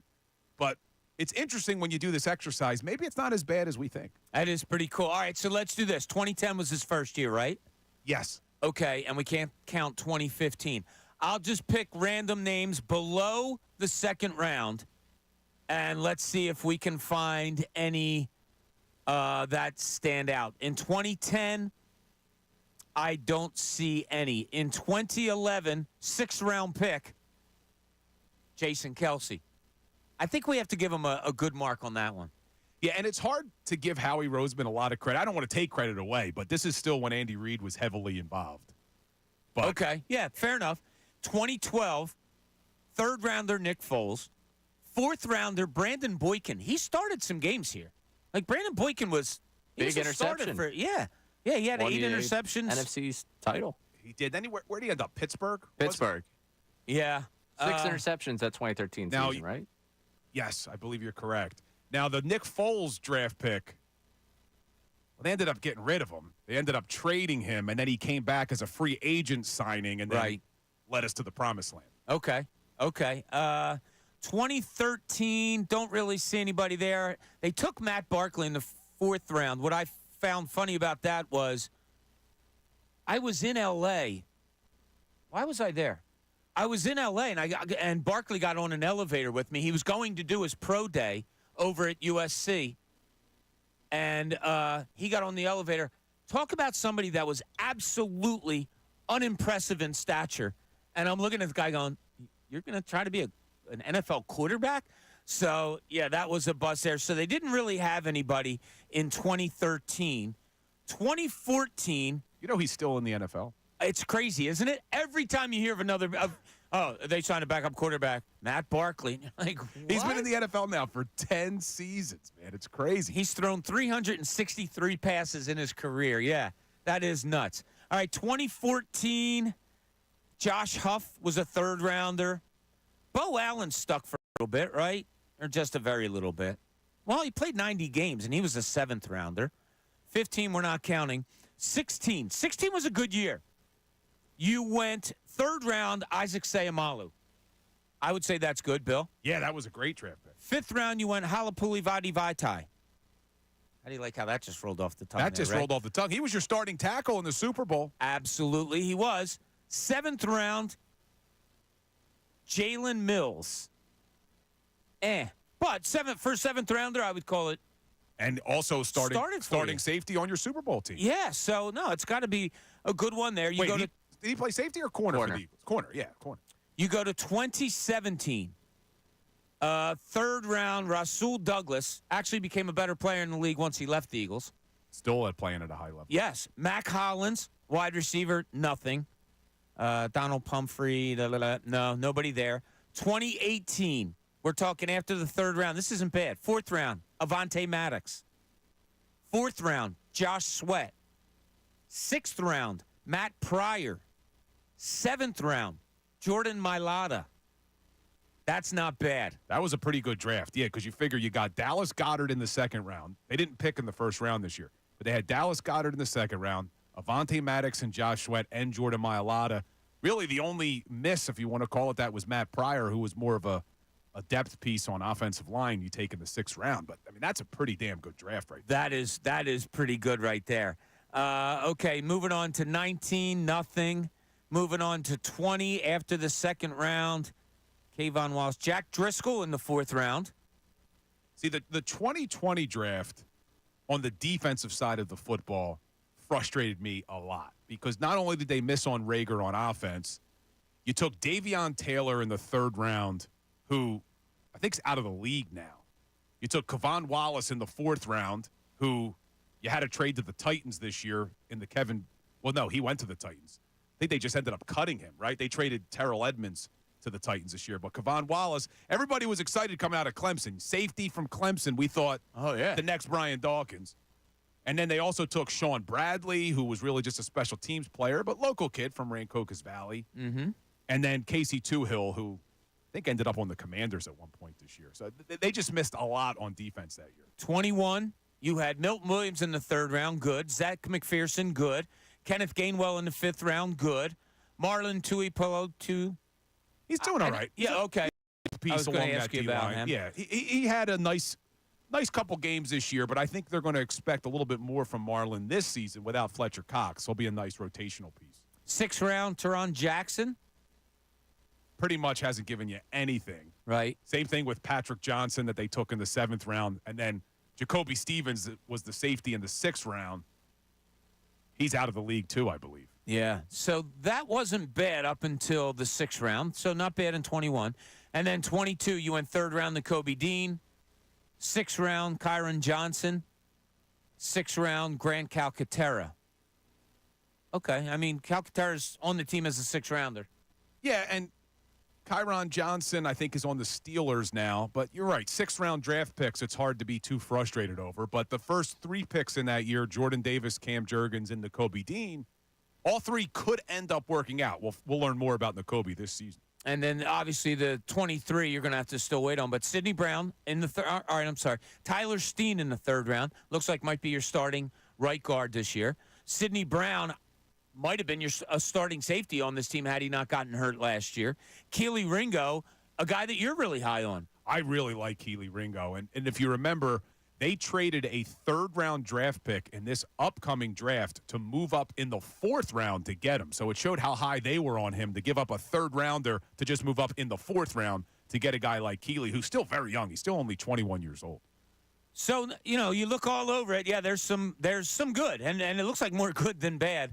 But just a little draft history there under the Howie Roseman watch. We do have some other breaking news. We mentioned earlier today that O.J. Simpson had passed, but we got more here. Ray, you just sent it out. Do you want to just read what you were putting down? Yeah, sure. I can put that up for you. Otani's interpreter was charged with stealing $16 million from Otani, according to federal investigators. Wow. Yeah. Okay, so that played out as best it could for baseball. Obviously, for Shohei Otani. Wow.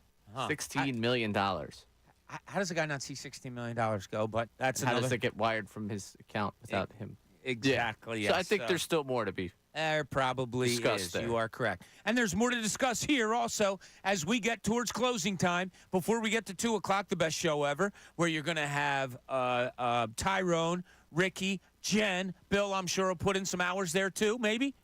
Nah, we're giving you off after this show. You need some time alone. I'm off till Sunday. Ray's actually going to cover for me Saturday morning. I got my daughter's ballet recital. Aw, sweet. You haven't lived till you've been to a ballet recital. So I haven't lived yet, so. One of these days, maybe I'll get to one. But when we get back, a little bit more Sixers talk. We'll close it out. If you have anything, some final thoughts, 610-632-0975. Midday Show, Bob Cooney, 97.5 The Fanatic. The best show ever. Opinion and conversation on Philly's hot sports topics. Tyrone Johnson, Ricky Batalico, and Jennifer Scordo. This afternoon at 2. 97.5 The Fanatic and 97.5thefanatic.com. More time outside means more projects on the honey-do list, but fret not. Say goodbye to DIY headaches and hello to Preferred Pros. Whether it's indoors or out, let our reliable experts handle your home improvements while you focus on fun. Spruce up your home today with Preferred Pros, your go-to for quality and reliable workmanship. From cold showers to clogged drains, Horizon's highly trained experts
Hope you're all doing well on this Thursday, my favorite day of the week. The rain's coming in. Hopefully it's not too bad. Hopefully the Phillies can get their game in. Our friend Ray is going to the Phillies game tonight. It cleared up down south, down in Augusta, Georgia, after a delay. The Masters got started. I'll read to you a couple of scores here. The leader, you got 4 or 5, like 5 or 6 guys at -3.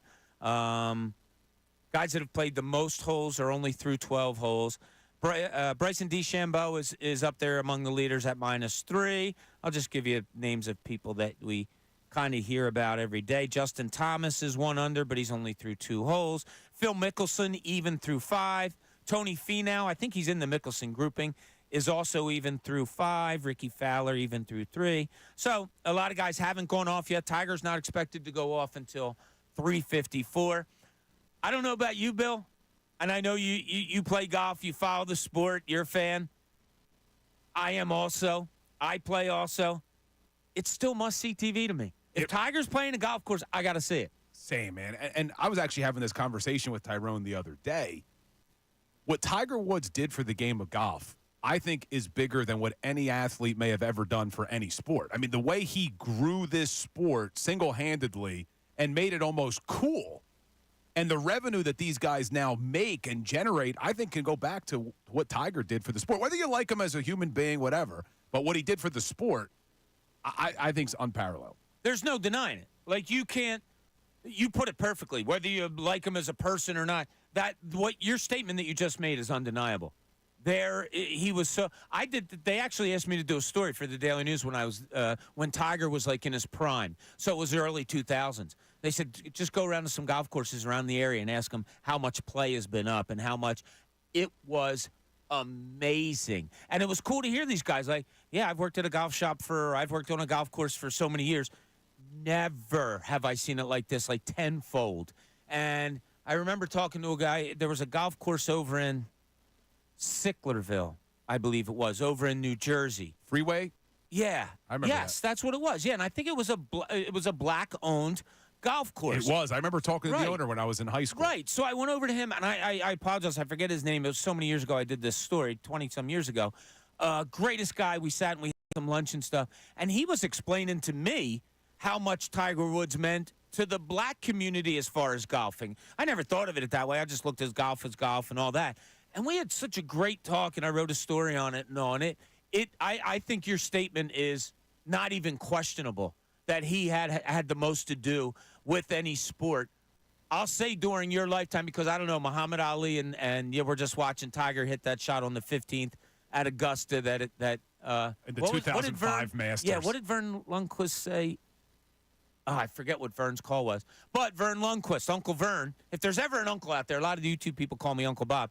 If there's ever an uncle out there, it's Uncle Vern, and this is his last Masters after 40 years. I know we're almost up against it, but we were talking about this earlier. You know, growing up, I wanted to be a professional ice hockey player or a professional football player. You probably wanted to be a professional basketball player. And football. I wanted to do both. And now as I look back, if I could go back, I'd love to be a professional golfer. It's not even close. Hands down, I'd be a professional golfer. And I will say, besides being a sports talk radio host or producer, besides that, golfers have the best-looking girlfriends and wives. And next to us, they have because it's unbelievable. My God, they keep interviewing these wives and girlfriends. It's like they're in a contest to see who's pretty. Paulina Gretzky's one of them, isn't she? Yes, she is. Bill, thank you so much for joining us today. Great time. Catch Bill on Sunday. He'll be on, what, 9 to 12? 9 to 12. 9 to 12 on and Sunday. And doing Sixers All Access on Sunday, I believe. Perfect. Don't forget, tomorrow we're going to be at the Sixers practice facility. Join us over there with Amy Fadul. Until then, we will talk to you 10 a.m. tomorrow. Fanatic Sports Update.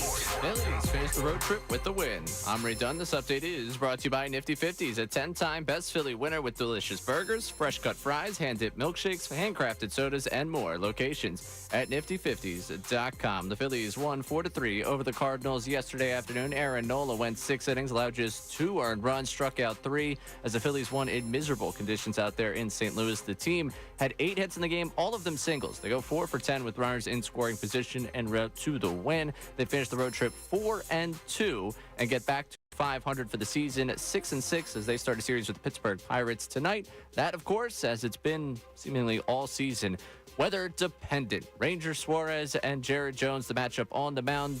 First pitch scheduled for 6:40. We'll see about that. Flyers return to the ice tonight. They're on the road at Madison Square Garden to face the Rangers, trying to put an end to their 8-game losing skid. Puck drop is at 7 o'clock. You can hear the game right here on 97.5 The Fanatic. And the 76ers still a day away from action, but in NBA action last night, the Magic and Heat both lost. Helping out the 76ers as they try and push their way out of the play-in tournament. Magic will be in town tomorrow night in a game that could shake up the whole Eastern Conference playoff picture. This update's also brought to you by Allstate. Some people just know there's a better way to do things, like bundling your home and auto insurance with Allstate. Visit allstate.com or call for a quote today. I'm Ray Dunn. Breaking sports news all day, every day is here. 97.5 The Fanatic and 97.5thefanatic.com.